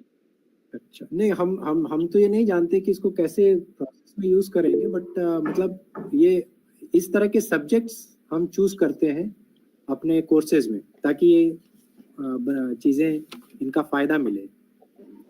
बहरहाल अभी हम लोग ये देख रहे हैं कि ये कहाँ तक पहुंचे हम लोग। हो गया टाइम ना? टाइम हो गया, हम लोग जरा पोल देख लें। Poll was basically advantage of which one of the following is most important advantage of having multi, inter and transdisciplinary subjects in course/program? तो मैक्सिमम 55% ये कह रहे हैं कि students have an option to explore other areas which may be interesting. ये तो है। इसके अलावा ग्रीन वाले हैं improve the understanding and earning for the courses of main program। इसको भी मानने वाले बहुत लोग हैं कि अगर आप इधर उधर की चीजें भी पढ़ाएंगे तो उनकी अपने सब्जेक्ट के प्रति भी अंडरस्टैंडिंग बढ़ेगी और उसके प्रति एक वो रहेगा, लगाव होगा, बढ़ेगा। येलो कह रहा है leads to a well rounded individual. अगर वो ज्यादा चीजें पढ़ेगा अलग अलग किस्म की, अलग अलग सब्जेक्ट्स को, तो उसकी पर्सनैलिटी वेल राउंडेड होगी, वेल कवर्ड होगी। ब्लू वाला है relaxing as these are different in flavour and from the main programme. तो कभी कभी मेन प्रोग्राम इतना हैवी होता है कि स्टूडेंट्स को उससे प्रॉब्लम होने लगती है, तो कम से कम वो एक रिलैक्सिंग इफेक्ट भी देता है। मैंने इसको बंद नहीं किया, अभी बंद कर दे रहा हूँ। So this is what we see our understanding। मतलब सबसे ज्यादा जो मानते हैं वो ये है कि दूसरी अंडरस्टैंडिंग सब्जेक्ट की इंक्रीज होती है और कोर्सेज के लिए एक उसके लिए प्यास या उसके लिए जो मेन कोर्स है उसके लिए वो जगती है। जैसे हम लोग खाने से पहले बहुत सारे स्टार्टर्स देते हैं ना, सूप वगैरह पिलाते हैं, उस तरह की चीजें भी हम कह सकते हैं, just for sake of making it more understandable maybe। तो एक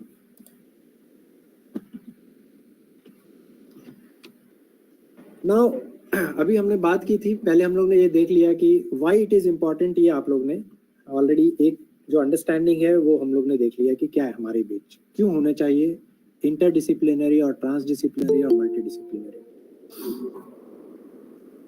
सो इंटरडिसिप्लिनैरिटी और ट्रांसडिसिप्लिनैरिटी को मैं एक ग्रुप में इसलिए रख रहा हूँ कि ट्रांसडिसिप्लिनरी जब भी आप एकेडमिक सेटिंग में पढ़ने जाएंगे कोई भी ट्रांसडिसिप्लिनरी सब्जेक्ट, वो in effect it will become interdisciplinary, क्योंकि हम उतनी सारी चीजों को कैटर कर ही नहीं पाएंगे कि रियल टर्म्स में ट्रांसडिसिप्लिनरी सब्जेक्ट को हम पढ़ पाए।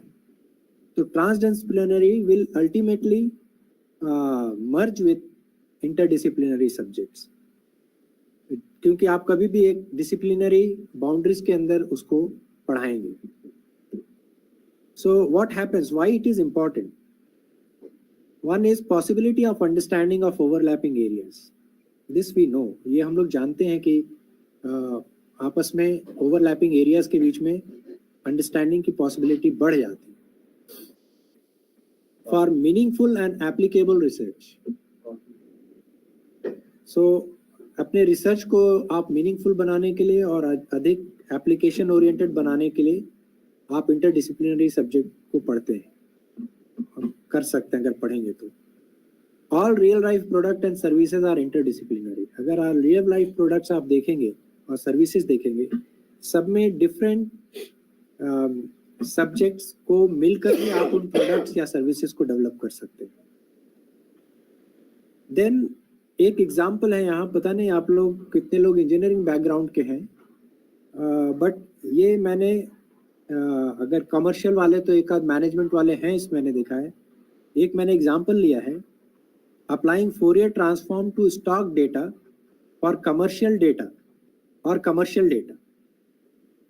सो फोरियर ट्रांसफॉर्म एक विधा है या एक मेथड है जिसमें हम कोई वेरिएशन को, कोई ग्राफ अगर ऊपर नीचे वेरी कर रहा है उसको हम एनालाइज करते हैं, और उसको एनालाइज करने का एक मेथड है फोरियर ट्रांसफॉर्म। और नॉर्मली इसको इस्तेमाल हम इसलिए करते हैं कि जो वेव फॉर्म इंजीनियरिंग के सेंस में जो वेव फॉर्म्स हमको मिलते हैं उनको एनालाइज करते हैं। सो इलेक्ट्रिकल कम्युनिकेशन सिस्टम में जो वेव फॉर्म्स हैं उनको हम एनालाइज करते हैं। लेकिन उसी मेथड को इस समय बहुत लोग स्टॉक डेटा को एनालाइज करने के लिए भी करते हैं, या कमर्शियल डेटा को एनालाइज करने के लिए, कितना सामान बिक रहा है, कौन सा किस समय, उसकी टाइमिंग्स क्या है, उसका साइकिल क्या है, ये सब का भी एनालिसिस करते हैं। तो ये इंटरडिसिप्लिनरिटी का एक एग्जांपल दे रहा है कि इंजीनियरिंग से आप स्टॉक डेटा तक में आप उसको अप्लाई कर सकते हैं। सो इस तरह के इंटरडिसिप्लिनरिटी से या ट्रांसडिसिप्लिनरिटी से इस तरह के सब्जेक्ट्स का निर्माण होता है, मतलब नए तरह के सब्जेक्ट्स निकल के आ सकते हैं, जैसे रोबोटिक्स, मेकाट्रॉनिक्स, बायो इन्फॉर्मेटिक्स। जैसे वेल्डिंग मशीन आप अगर आप देखेंगे, वेल्डिंग मशीन्स को मैकेनिकल इंजीनियरिंग में पढ़ाया जाता है हमारे यहाँ, बट अगर आप वेल्डिंग मशीन को देखेंगे तो इट इज, अगर कोई नया आदमी होगा तो देखेगा, वो कहेगा ये इलेक्ट्रिकल कंपोनेंट है, ये तार से और बिजली से चलता है।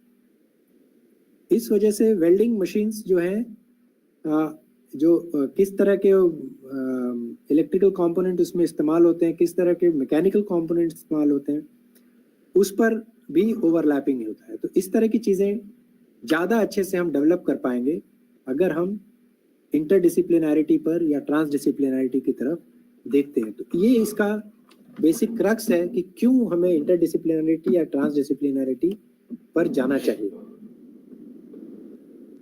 अब दूसरी चीज ये है कि हम मल्टीडिसिप्लिनरिटी पर क्यों जाएं। इंटरडिसिप्लिनरिटी वैसे मोटे तौर पे अगर आप देखेंगे तो आपके सब्जेक्ट को सपोर्ट ही करता है, क्योंकि वो आपके एक्सटेंशन सब्जेक्ट्स को ही पढ़ाते हैं। मल्टीडिसिप्लिनरी एक्सटेंशन सब्जेक्ट्स नहीं होते, बिल्कुल अलग होते हैं। तो उसकी क्या जरूरत है? So multidisciplinarity increases the horizon of understanding, आपके अंडरस्टैंडिंग को ब्रॉड करता है। Improve the understanding of problem in different context, एक ही प्रॉब्लम्स को या अलग अलग प्रॉब्लम्स को या अलग अलग जगह अलग अलग तरह की प्रॉब्लम है, इनकी अंडरस्टैंडिंग को इम्प्रूव करता है।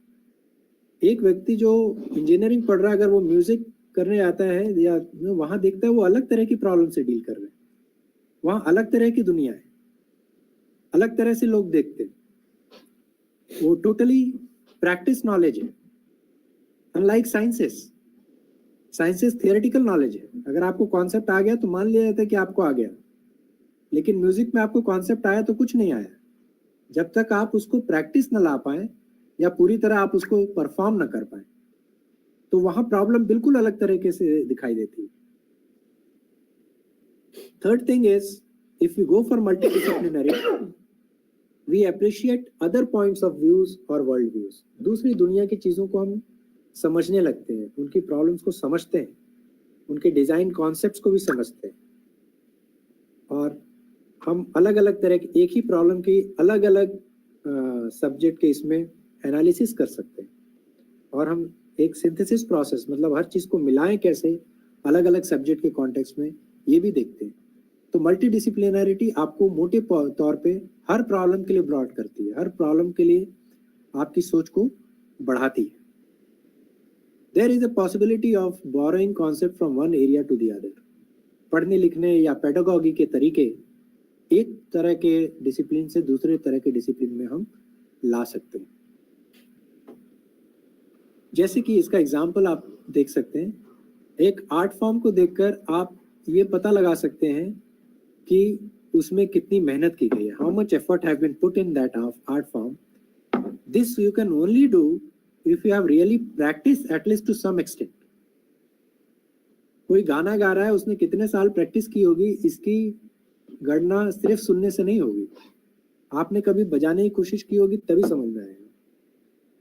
या कोई स्कल्पचर कितना सुंदर बना है, इसका पता लगाने के लिए आपको कभी ना कभी एक छोटा मोटा स्कल्पचर बनाने की कोशिश करनी पड़ेगी टेक्निकली सही तरीके से, तब आप समझ पाएंगे कितने साल के बाद वो व्यक्ति बना पाया होगा। दूसरी चीज, कोई भी हम टेक्निकल या कोई भी इंटरवेंशन हम करते हैं जब किसी प्रोसेस में, किसी ह्यूमन सेंट्रिक उसमें, तो हमें उसके कल्चरल और लोकल कॉन्टेक्स्ट की समझ बढ़ती है मल्टीडिसिप्लिनैरिटी से। जैसे मल्टीडिसिप्लिनैरिटी एक एग्जांपल स्मार्ट सिटीज का है। स्मार्ट सिटीज में you design facilities embedded in cultural and climate and social settings. एक स्मार्ट सिटी के लिए जो आपकी स्टडीज है या जो सोच है वो दूसरे स्मार्ट सिटी के लिए दूसरे सिटी में बिल्कुल अलग होगी, क्योंकि वहाँ कल्चर अलग होगा, क्लाइमेट अलग होगा और सोशल सेटिंग्स अलग होगी। इसीलिए ये मल्टीडिसिप्लिनैरिटी आपके सोच को ब्रॉडन करता है। तो इंटरडिसिप्लिनैरिटी आपके सब्जेक्ट की अंडरस्टैंडिंग को इफेक्टिव बनाता है, अंडरस्टैंडिंग आपके सब्जेक्ट को बढ़ाता है। मल्टीडिसिप्लिनैरिटी आपकी समझ को बढ़ा देता है, आपके सब्जेक्ट की नहीं, आपकी समझ को बढ़ा देता है। तो उसमें दोनों में एक थोड़ा सा अंतर है। तो अब आते हैं वाई होलिस्टिक एजुकेशन। इस पर थोड़ा सा एक मेरे पास सेट ऑफ स्लाइड्स हैं, इसको एक बार आप अपने आप पढ़िएगा, शायद इसका इफेक्ट अपने आप पढ़ने में ही ज्यादा है।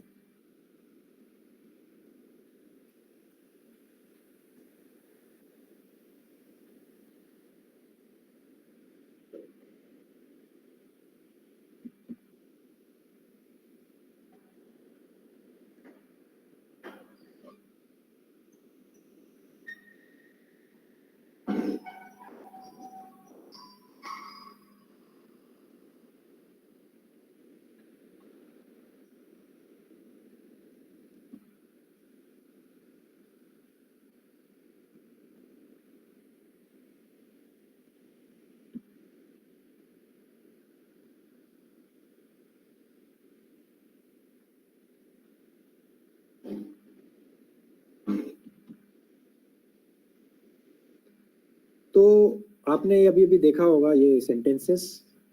अगर आप लोग नहीं पढ़ पाए तो क्या मैं पढ़ूं या आप लोगों ने पढ़ लिया सबने?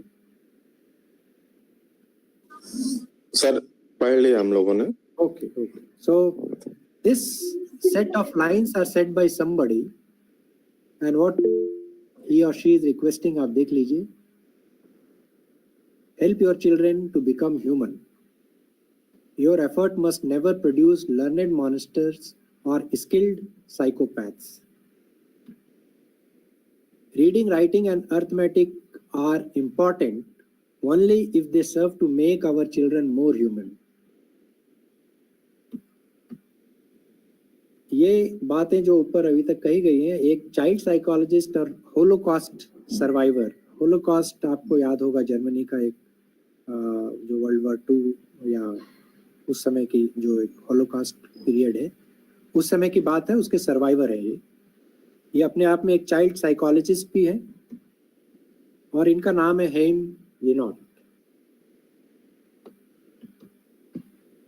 And this is what happens if we don't give our society a holistic education.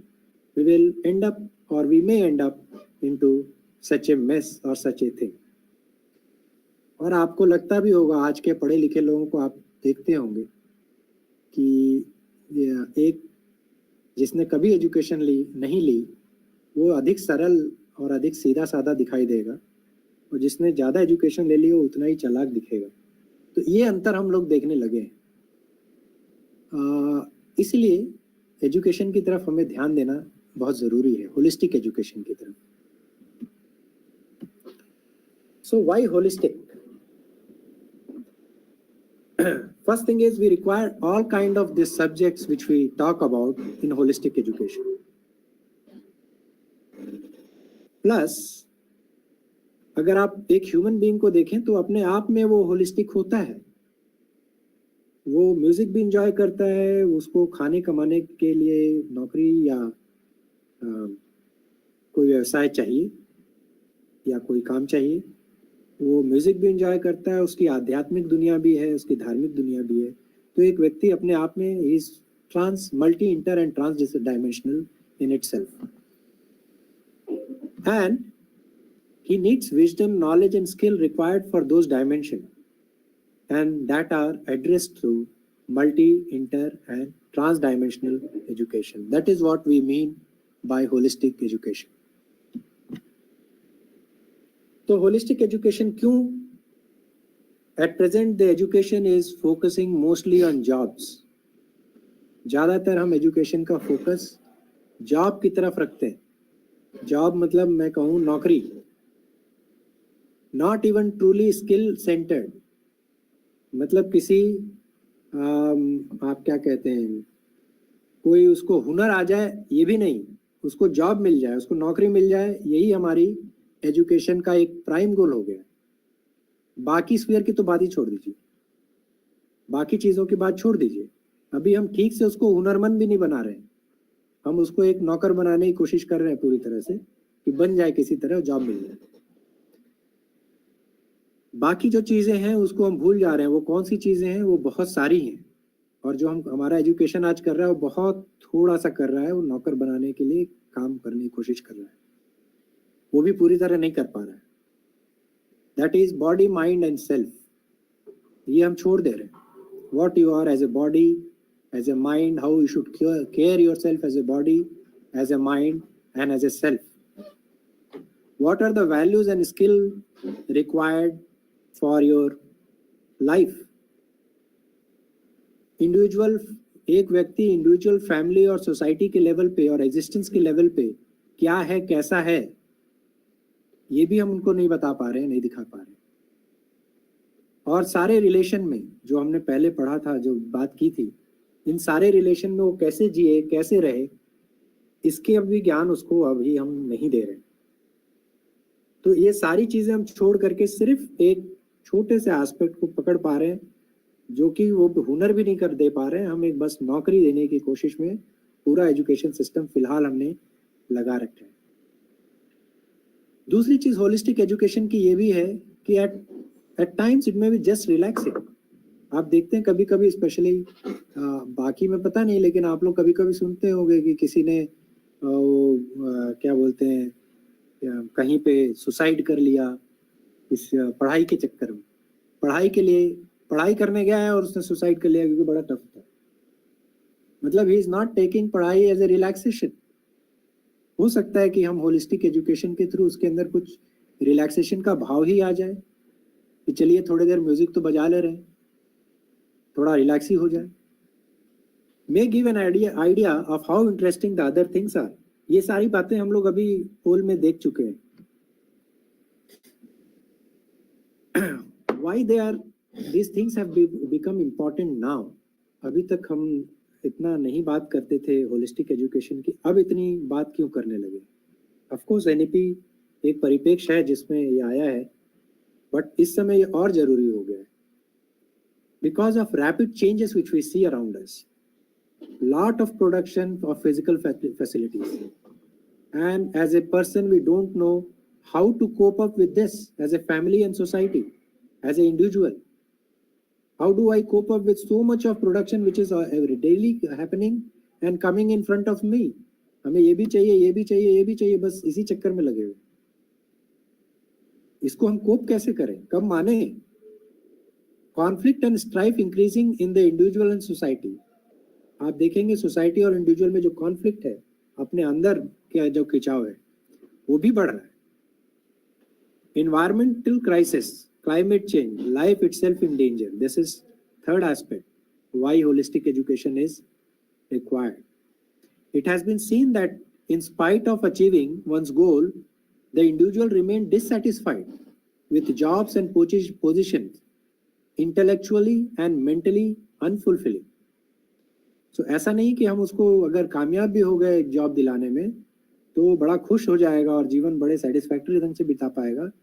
ऐसा भी नहीं देखने को मिलता. ऐसे बहुत लोग मिलते हैं जो डिससैटिस्फाइड है. Wealth breeds problem in family, chaos in society and imbalance in nature. ये वेल्थ का काम हो गया है. हमें सपोर्ट करने की जगह वो ये काम कर रहा है. The individual nations and civilizations are increasingly at war. That is why this holistic education is now being, you can say, become more important now. So I'll just take a rest for a while and my other speaker will take, I don't know, I have given him very less time. Still we have time. So I'll request Professor Mishra to continue from this point. So we could break it at 5:57. Yes, shall we have a small break because it is 3 hour duration. So we'll just have a break now. Yes, hello. Okay, yeah. So what time we will? No sir, नहीं ऐसा मत करिए, देना पड़ेगा क्योंकि लंबा है 3 घंटे का है. तो we'll do it only for 5 minutes. 5 minutes, 10 minutes. 10 minutes, you can have water or tea, whatever you like. So 5:58 and we'll assemble again at 6:10. 6:10 पे मिलेंगे हम लोग. 6:10 में 6:05 पे 6:05 पे मिलेंगे. 6:05.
So welcome back.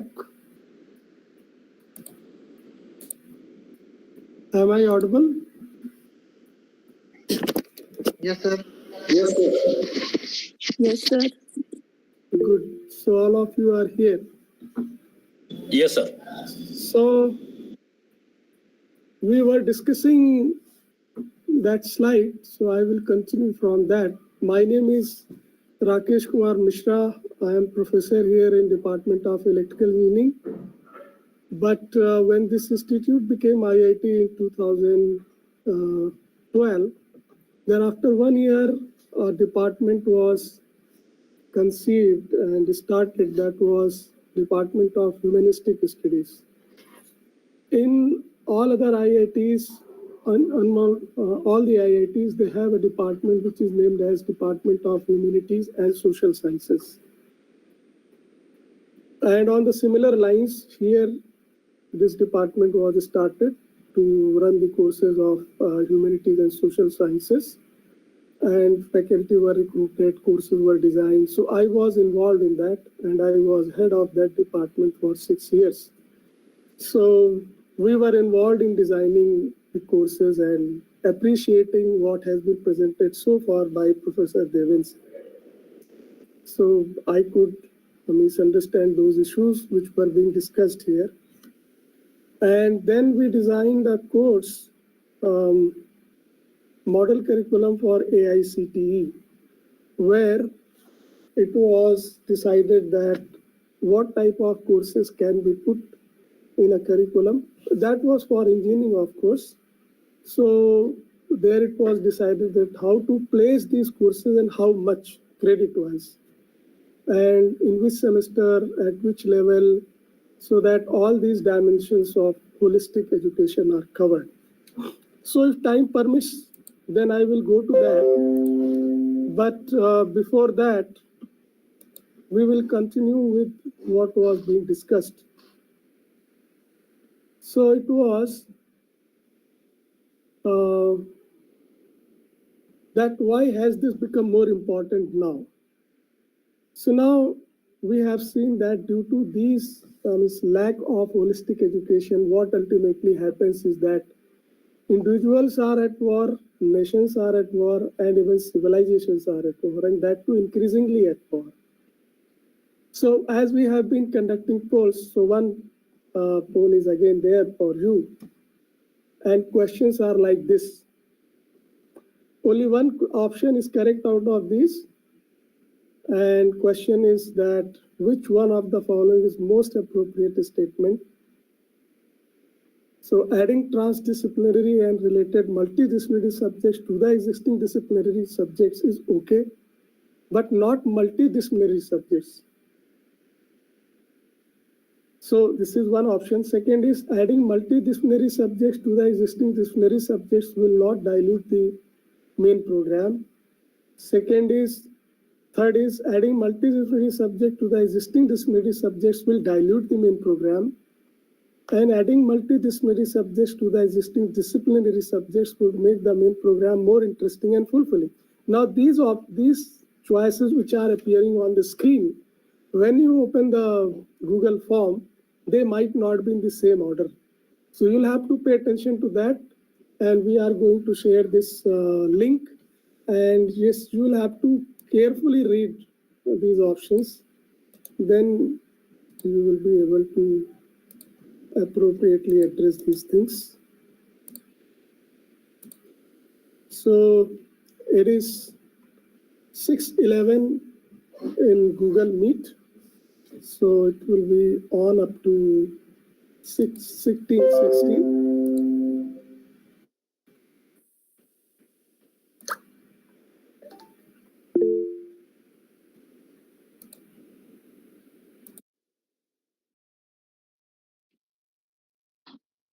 Sir, sorry to disturb. Unless the link becomes blue, we can't click on the link. Please, could you make the link blue? So here when I paste, then it becomes blue. But when you see, then probably it may not become blue. And others are submitting, it means they are getting it blue. But I am pasting again, And this time without this text, which is pole 6. Probably this may solve your problem. Now this link you try. Second one.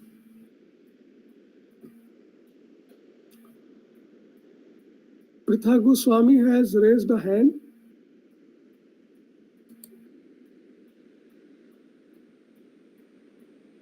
Yes, sir, the problem has been solved. Okay. Thank you. Okay.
Pritha जी आप अपना mic off कर लीजिए.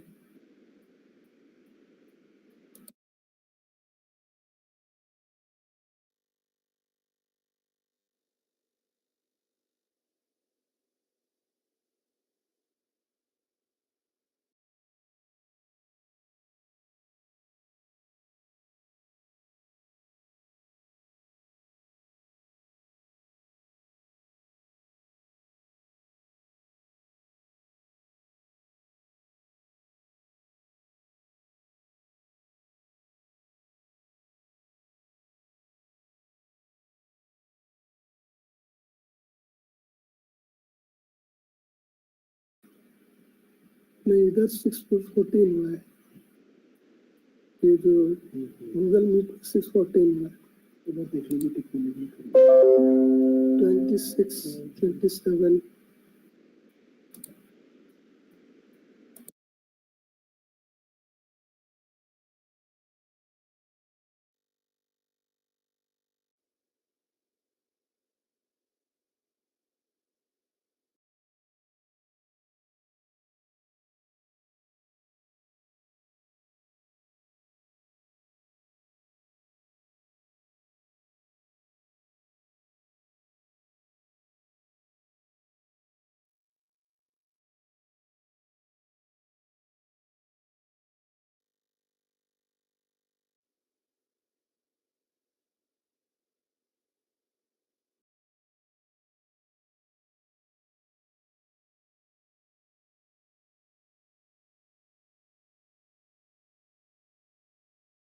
करूं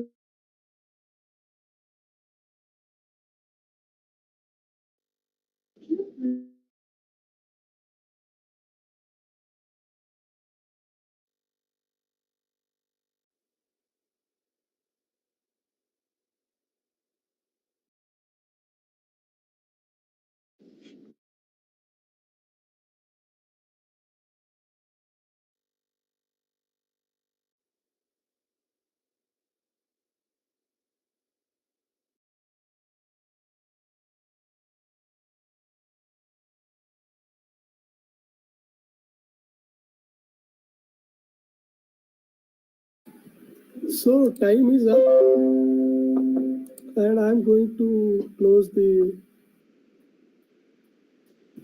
Just 1 minute, sir. Just 1 minute. Okay.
तो close करा जाए.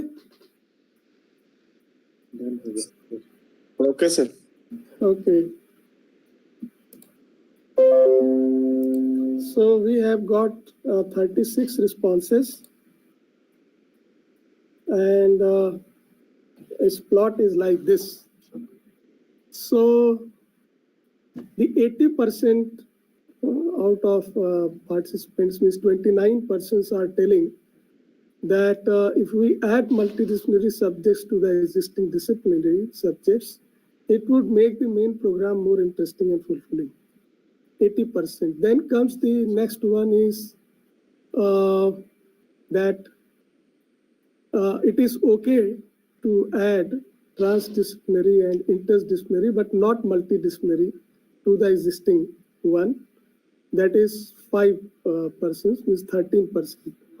Then comes next highest is 1%, 1%, means 2.8%, 2.8%. 1% in says that it will not dilute, and one is telling that it will dilute. So overall, this is the response. So we will proceed from this now. So,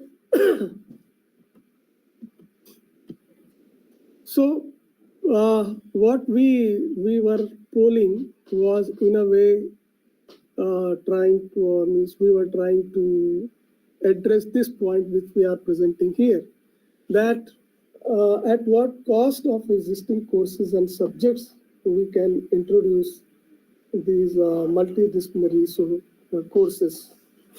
So we need to understand following points, that it is not a replacement, but it is going to be a coexistence.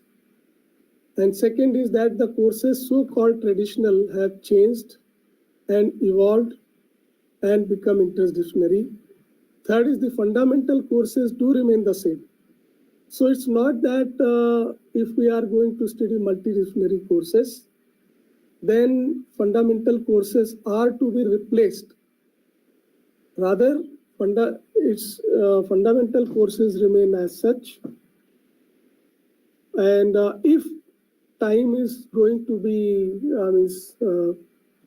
you find that time is going to be, required time is going to increase, then main courses, fundamental courses are slightly made compact, and then space is made for the multidisciplinary courses. So emphasis on the fundamental courses is not going to change. Then changes or additions can be made to include multi, intra and interdisciplinary courses, and improved level of engagement due to interesting courses. Now, it was discussed earlier also that it is going to give a kind of relaxation, a kind of feeling that I have known other fields also, and it gives a relaxing feeling, it gives a satisfaction that yes, I am learning something new. Like if engineering student is going to take a course in music and he comes to know different information, and then he practices on the instruments, then it charges him or her so that he can come back to his own courses, fundamental courses or disciplinary courses, which we call, with more interest and more enthusiasm. So its engagement is going to be of improved level. Then meaningful relaxation may increase the yearning, as we discussed. Yearning means chahana for the main course, which is our disciplinary course, and interest in for the core courses, in disciplinary courses. And we have experienced here in IIT, we were having induction program for 3 weeks, and the same has been proposed in the model curriculum of AICT. So when we were having induction program, then we were not teaching disciplinary courses. We were having games, we were having sports, we were having lectures of experts. We were having many other activities, like we were having creative practice where they used to go for music, dance, drama, sculpture and all those things. Then we were having courses on values, human values, and then similar other activities other than disciplinary courses, so that, and then introduction to the institute campus, visit to the places around Varanasi. So they were inducted in the ethos of the institute, ethos of the city. They were informed about the city, about the institute, about the university campus, about different departments, and what are the scope of the program and all that. So during that, we found that after 1 or 2 weeks, they started asking that when we are going to study our disciplinary courses. So otherwise, means it kind of increased their interest in the disciplinary courses, that what is that, let me study, we should study. Then it gives a broad understanding of society and relationship. So here we can say that it's not going to hamper the personality of the person. So it is for the improvement of the person. As Professor D. Singh was telling, that when we study disciplinary courses, then it is for the discipline. We are going to be expert in the discipline. That improves our skill, our understanding of the course. But when we go for multidisciplinary courses, then it improves our personality. The person itself gives broad understanding of the societies and the understanding of culture, understanding of different disciplines, and it gives a better understanding of the relationship also. And it will certainly affect the character of the person who is going to take different courses, and that needs to be nurtured. And the whole idea of the multidisciplinarity is that the character also is nurtured. Then must understand and fulfill his responsibility at different levels. So one level is professional level, which is the main disciplinary course which he is doing or which she is doing. Second is as a citizen. So if we are a citizen, then we must appreciate other dimensions of the society, of the place where we live. And as a human being, because we are living with the human being and we cannot live without the human being, we live in a relationship. And then several meta skills and underlying values are learned. So if we come to the main question, that at what cost? So it's not a cost, rather, it's an improvement in the overall personality.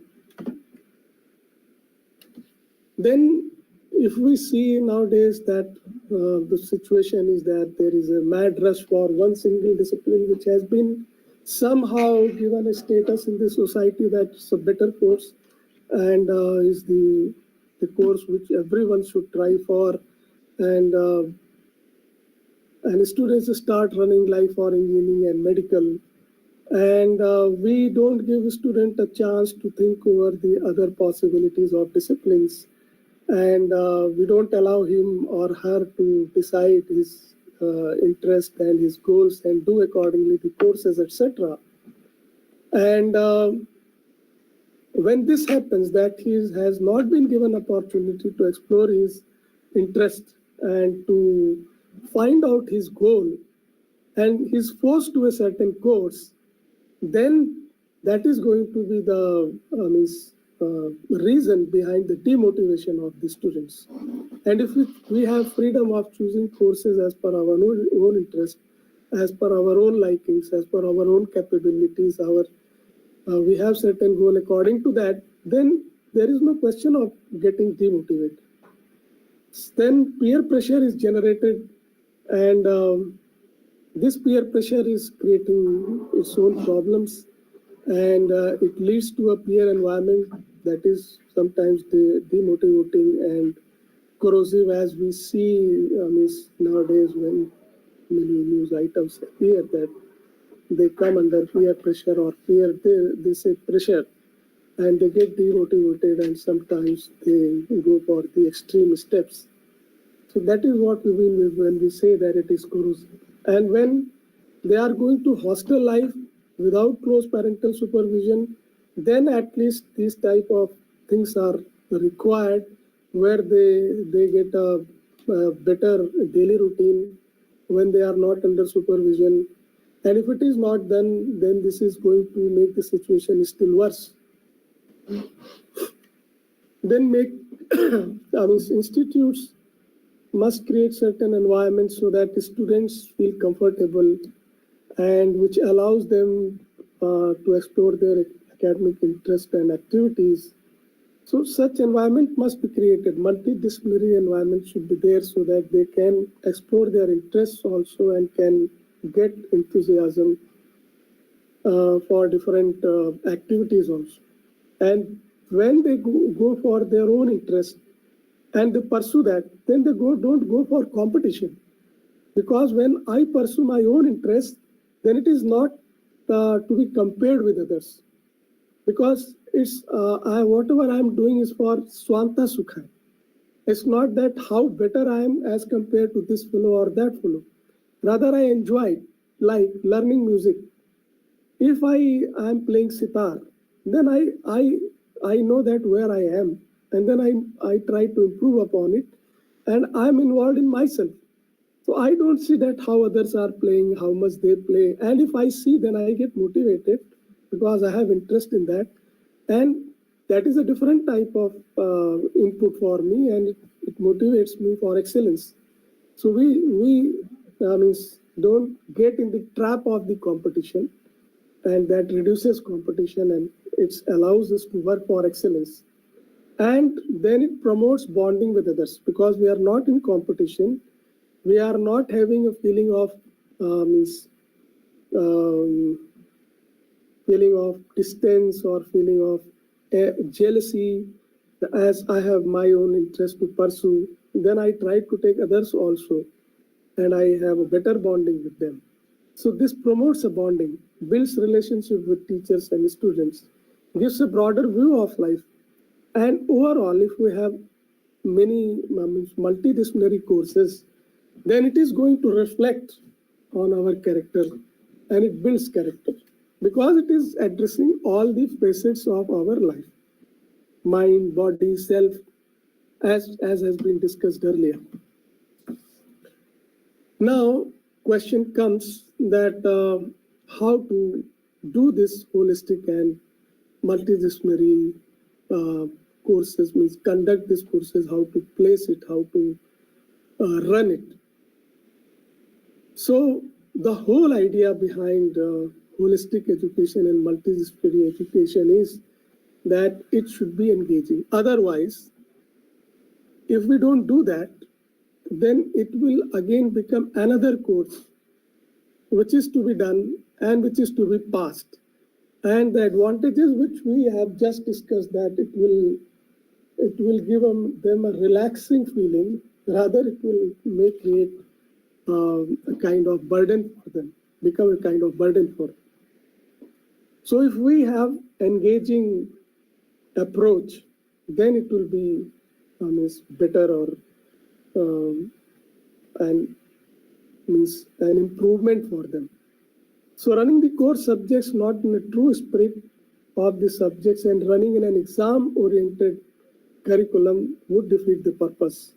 Hence, it should be based on experiential learning or project-based learning or exploratory project sort of thing, where students are asked to think and create projects without going through the formal disciplinary education, and just think over it. So, and come up with ideas. So this gives them a creative thinking, an opportunity for creative thinking. And this is going to help students to engage them in their regular courses later. And if we are going for multidisciplinary in these other courses, like we are talking with reference to engineering education, but it may be for other courses also, like students who are from humanities, if they are interested in science subjects, in engineering subjects, then those subjects are to be made engaging, lab-oriented, practice-oriented, where they can do and see that what happens, rather than simple bookish knowledge. So here example is of geography, history, ethnography, performance or music. These are to be activity based so that they appreciate the effort of others and efforts required for myself. So as Professor D. Singh told, that if you are given being engineering student who has no exposure to the humanities courses and who has never done painting, writing, composing, sculpture, etc., and he is given an opportunity just on the first turn itself that to take this material and try to make a sculpture. And simple sculpture is given, object is given, use sculpture, this model is to be created. This tells that how important this particular skill is. And if he looks at a nice sculpture, then it makes him appreciate that how much effort has been involved there. Similarly, we can give something to compose, something to paint, something to write. And third approach is that learning through social activity. Like these are simple examples, these are only suggestive, and you can say few examples, not exhaustive. Like if control an activity is given to control traffic, managing waste, helping people in their government-related formalities and services, and making signboards for appropriate shops and places. Similar other activities may be designed where they are involved in social activities. Then experiential design and creativity. For example, making of interesting and improved musical instruments.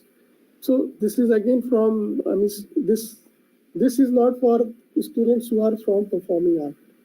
This is for students who are from engineering or science or similar courses who have no exposure to that.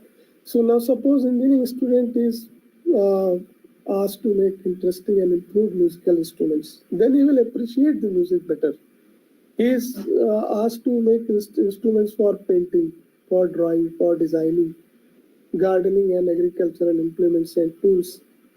And then one activity is co-campus for industries, for learning and experiencing entrepreneurship. So certain companies are there in your institute and they engage and interact with you, that how entrepreneurship is done. They share their experiences and you also interact with them. Then similar other, you can say micro activities are there, which will make them aware of different dimensions of life and make them appreciate the dignity of labor, make them appreciate the value of the work, make them independent, self-sufficient, self-dependent. So that list is given here, like washing your own clothes at least once in a week, washing your utensils, cleaning your own room, managing and if possible involvement, making their own meals, health, hygiene, exercise, own papers, passport, accounts, this services, their own bicycles, their own Aadhaar card improvement on internet and all those. Like for example, if we take washing utensils, if they wash utensils, they can come to know and they can feel that I am washing my utensils on my own. And it may give him a feeling that probably this ensures better hygiene as compared to that which is being provided when it is washed in the hostels. Second thing, he can or she can appreciate that the person who is washing so many utensils, how important task he is doing. I am getting bored in washing my own simple 2-3 utensils, and he is getting a lot of utensils. So many dimensions are exposed to him. These are simple examples. So as we discussed, we can summarize that we learn the amount of efforts involved, then understand the values of services they use, need and take from others, dignity of labor, taking responsibility of own life means self-sufficient, self-dependent and living, confidence and self-discipline, understanding the problem who provide these services, means problems of those who provide these services, and then the tendency to blame others is also reduced. We try to understand that what problems they are facing, and due to that, it may be these problems would have arisen. Now, I would like to share excerpts from National Education Policy 2020. With this background, whatever has been discussed so far. So now, with this background about holistic education and multidisciplinary education and their advantages and many dimensions of that which we have discussed just now, with that background, we will see the excerpts of National Education Policy, and it will help us to relate with these things what has been mentioned in the education policy.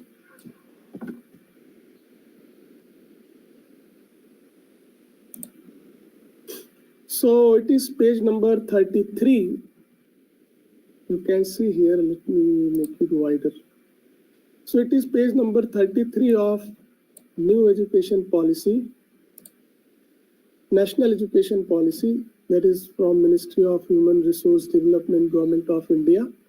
And if we go to the page number 33 of this document, then we get the portion relevant to the higher education. Here you can see that what it is telling when it is talking about quality universities and colleges. So the idea of new education policy is to establish a new and forward-looking vision for India's higher education system. And in that write-up, it says here, you can see, let's zoom it further.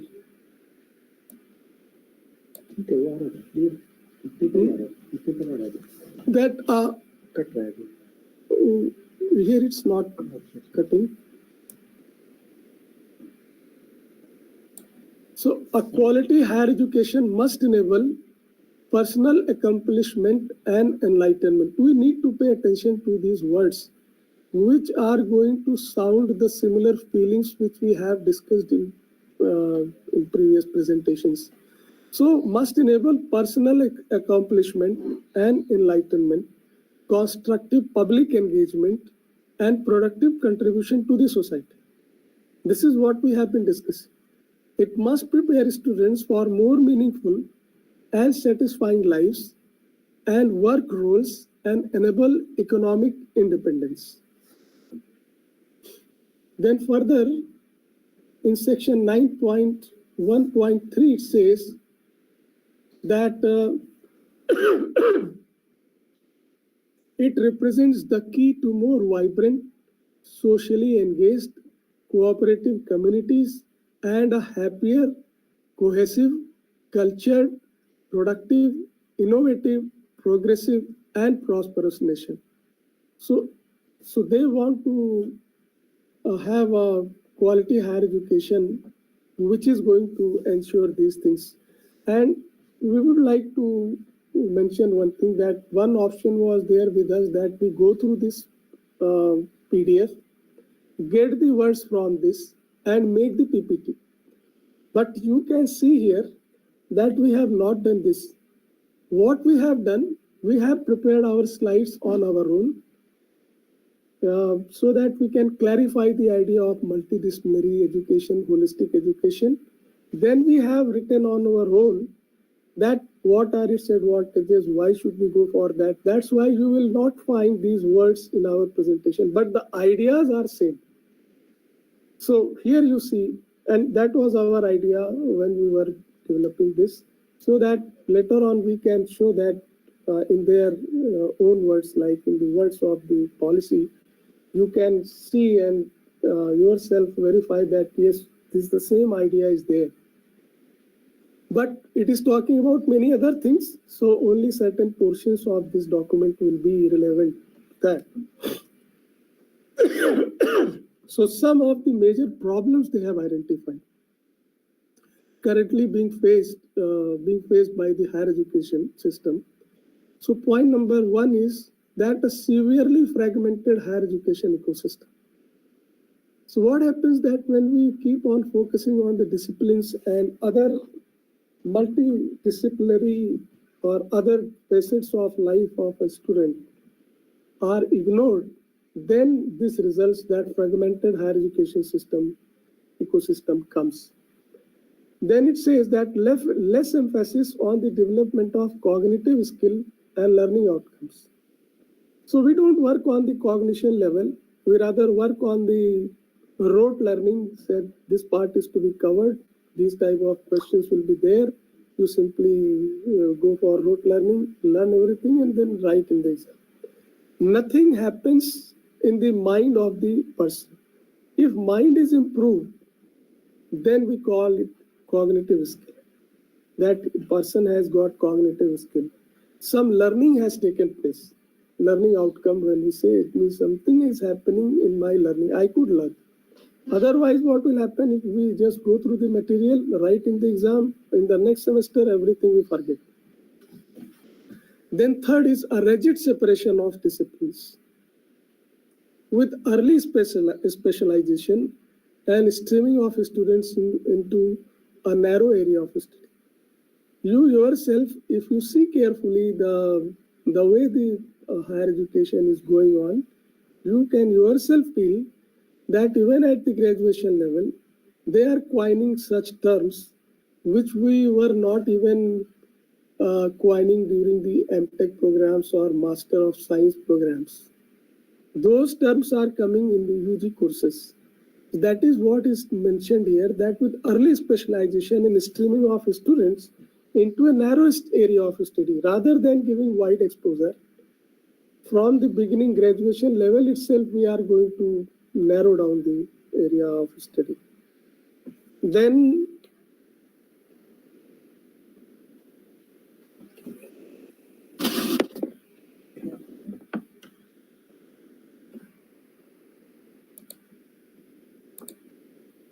please hold a minute, there is some issue. उनको बुला लीजिए. Then my screen is visible. Hello. Yes, sir. Yes, sir. Yes, sir. Yes, sir. Yes, sir. Then let us see that what is the policy enabled. Just a minute, is problem there. This system is okay. So the policy, what they are proposing so that they can do some improvement in this system, ecosystem, the problems which have been mentioned above, how those are being can be addressed. So the policy vision includes the following key points, following key changes to the current system. So first is moving towards a higher education system consisting of they are going for large universities and models or with clusters of the different units.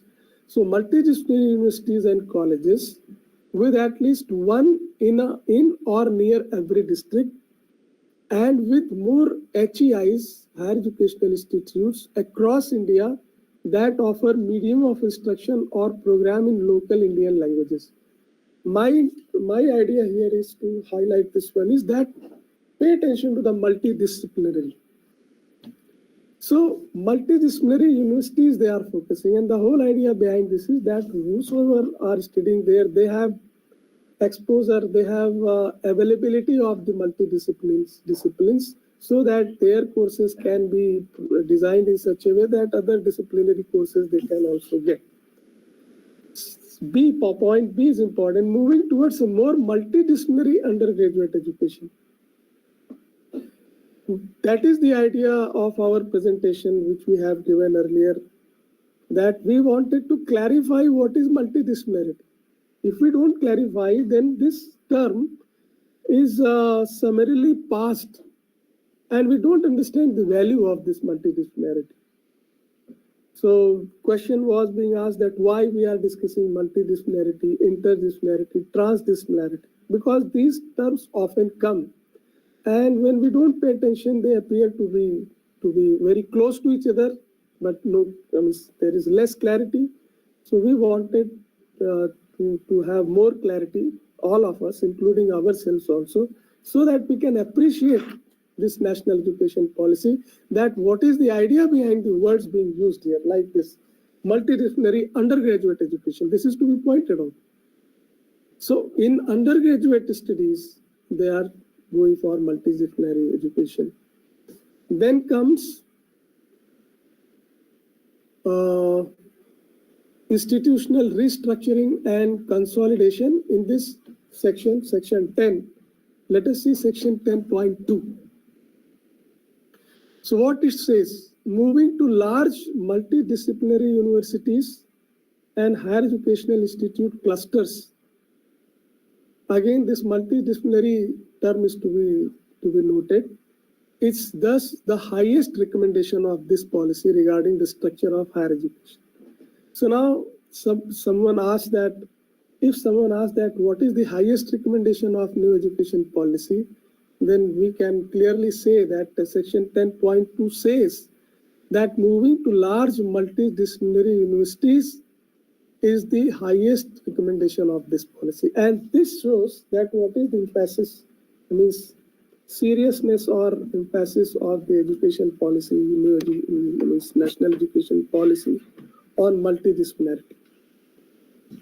Then it says that the ancient Indian universities Takshashila, Nalanda, Vallavi and Vikramshila, which had thousands of students from India and the world studying in vibrant, again the same term, multidisciplinary environment, amply demonstrated the type of great success that multidisciplinary research, large multidisciplinary research and teaching universities could bring. Then section 10.3, a university will mean, again they are clarifying that what they mean by university. A university will mean a multidisciplinary institution of higher learning that offers undergraduate and graduate programs with high quality teaching, research and community engagement. So this community engagement is also an important point, that institutes, multidisciplinary universities are to engage with the community. And how will they engage with the community?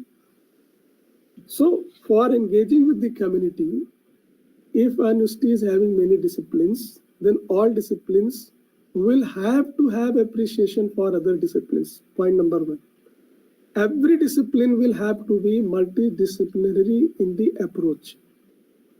And this can only be possible if students have multidisciplinary approach, our program structure is having multidisciplinary approach, then only we can appreciate community, and then only we can get engaged with the community.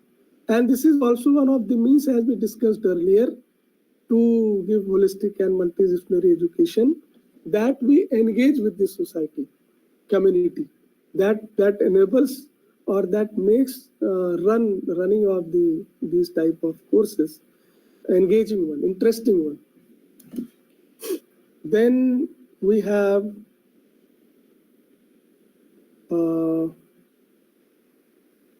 this point, section 10.7.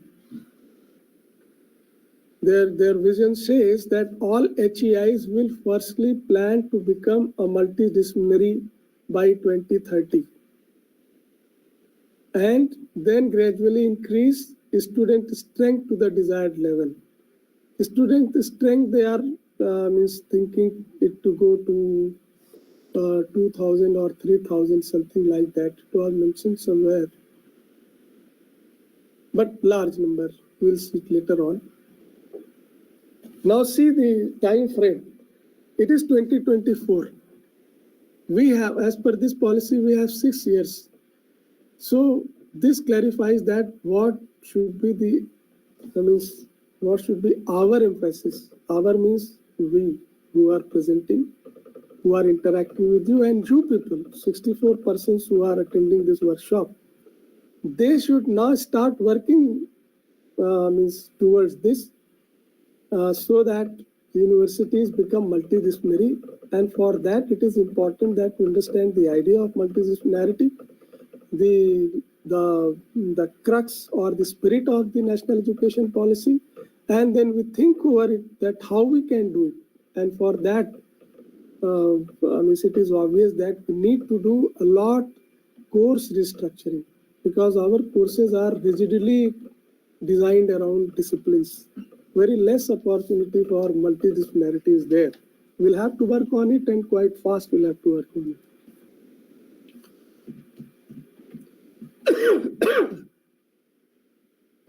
Then section 10.10 says that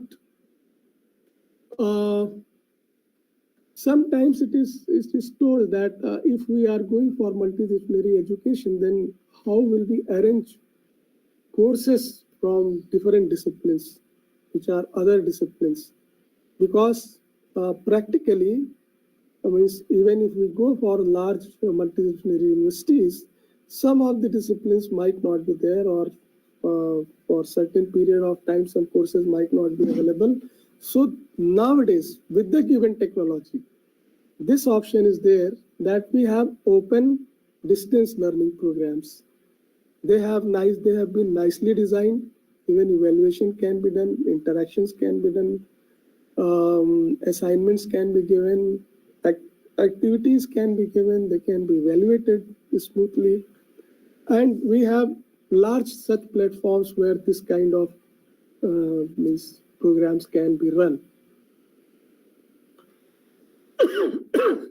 So open distance learning is one option which is nowadays really going to help. Then section 10.11, what does it say? Single stream HEIs will be phased out over time. Those higher educational institutes which are on single streams, they will be phased out and will move towards becoming vibrant multidisciplinary institutes or part of vibrant multidisciplinary HEI clusters. Why? In order to enable and encourage high quality multidisciplinary and cross-disciplinary teaching and research across fields. So single stream HEIs will in particular add departments across different fields that would strengthen this single stream that they currently serve.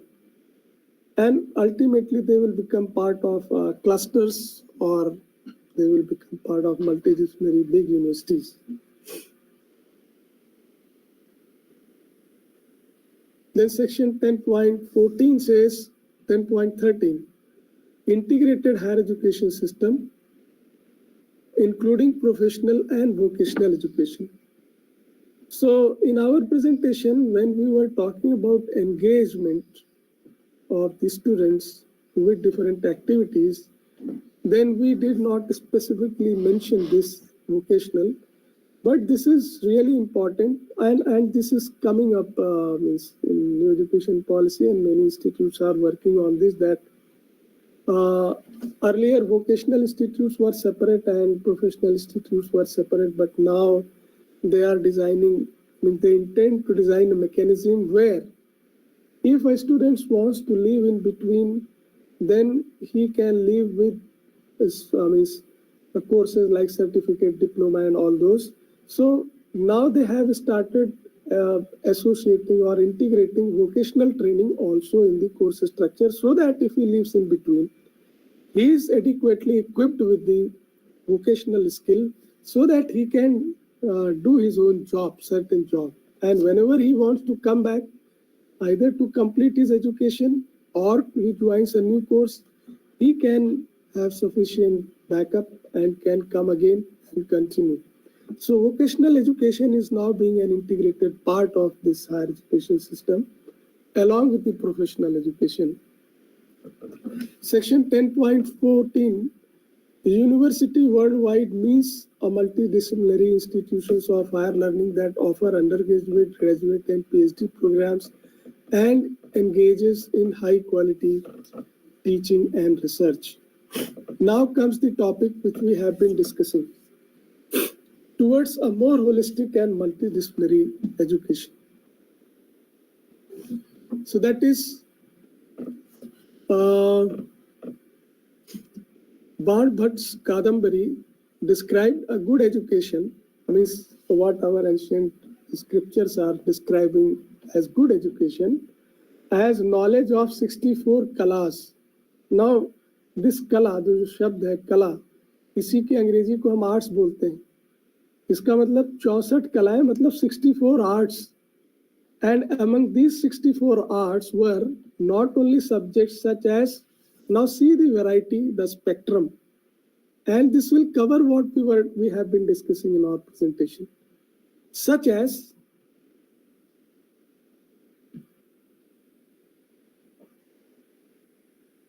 so they will provide this cell who is organizing this. They will certainly provide you PPTs. So these 64 arts were not only subjects such as singing and painting, but also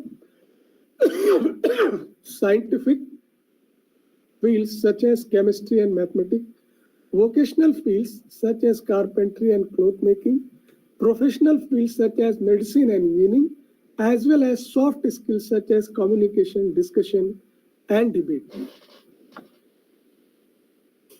Section 11.2 says that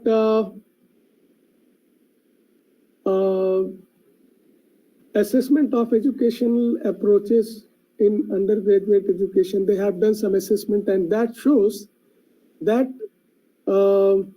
if humanities and arts are integrated with STEM, science, technology, engineering, and mathematics, then it has resulted a positive learning outcome, including increased creativity and innovation, critical thinking, and higher order thinking capacities, problem solving abilities, teamwork, communication skill, and more in-depth learning and mastery of curricula across fields, increases in social and moral awareness, etc., besides general engagement and enjoyment of learning.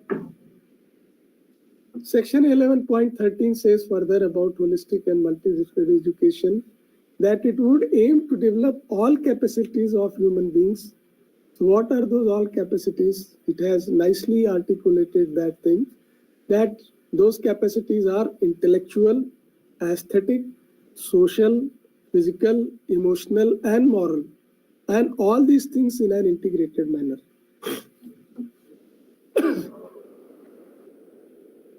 Then section 11.4, even engineering institutes. So it is talking national, means higher educational institutes in general. But now it is telling that even engineering institutes such as IITs will move towards more holistic and multidisciplinary education with more arts and humanities. So 11.5, while providing rigorous research-based specialization, would also provide opportunities for multidisciplinary work, including. There are other such excerpts. You can go through section 11.5, section 11, which is about holistic and multidisciplinary education. There are interesting points of this education policy. And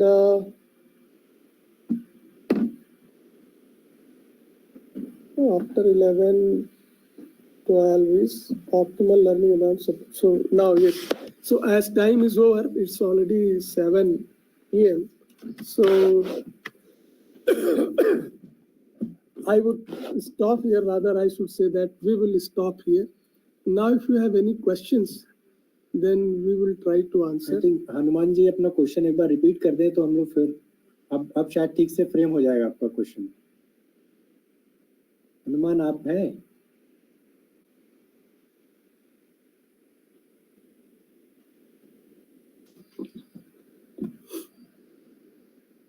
अब आप लोग के question ठीक framework में हम लोग answer कर पाएंगे. अभी आप लोग पूछ लीजिए, जो पूछ रहे थे मेरे ख्याल से कुछ क्वेश्चन रह गए थे उस समय बताने, आंसर कर लें कि हम लोग इसको कंप्लीट कर लें तब बात करेंगे.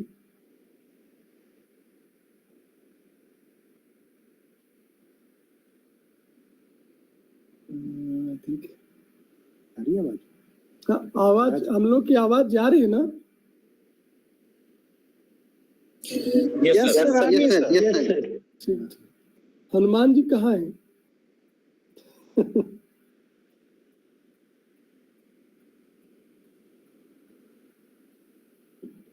चलिए अभी बात नहीं कर पा रहे हैं। Yes Manoshi Rai ji, Good evening, sir.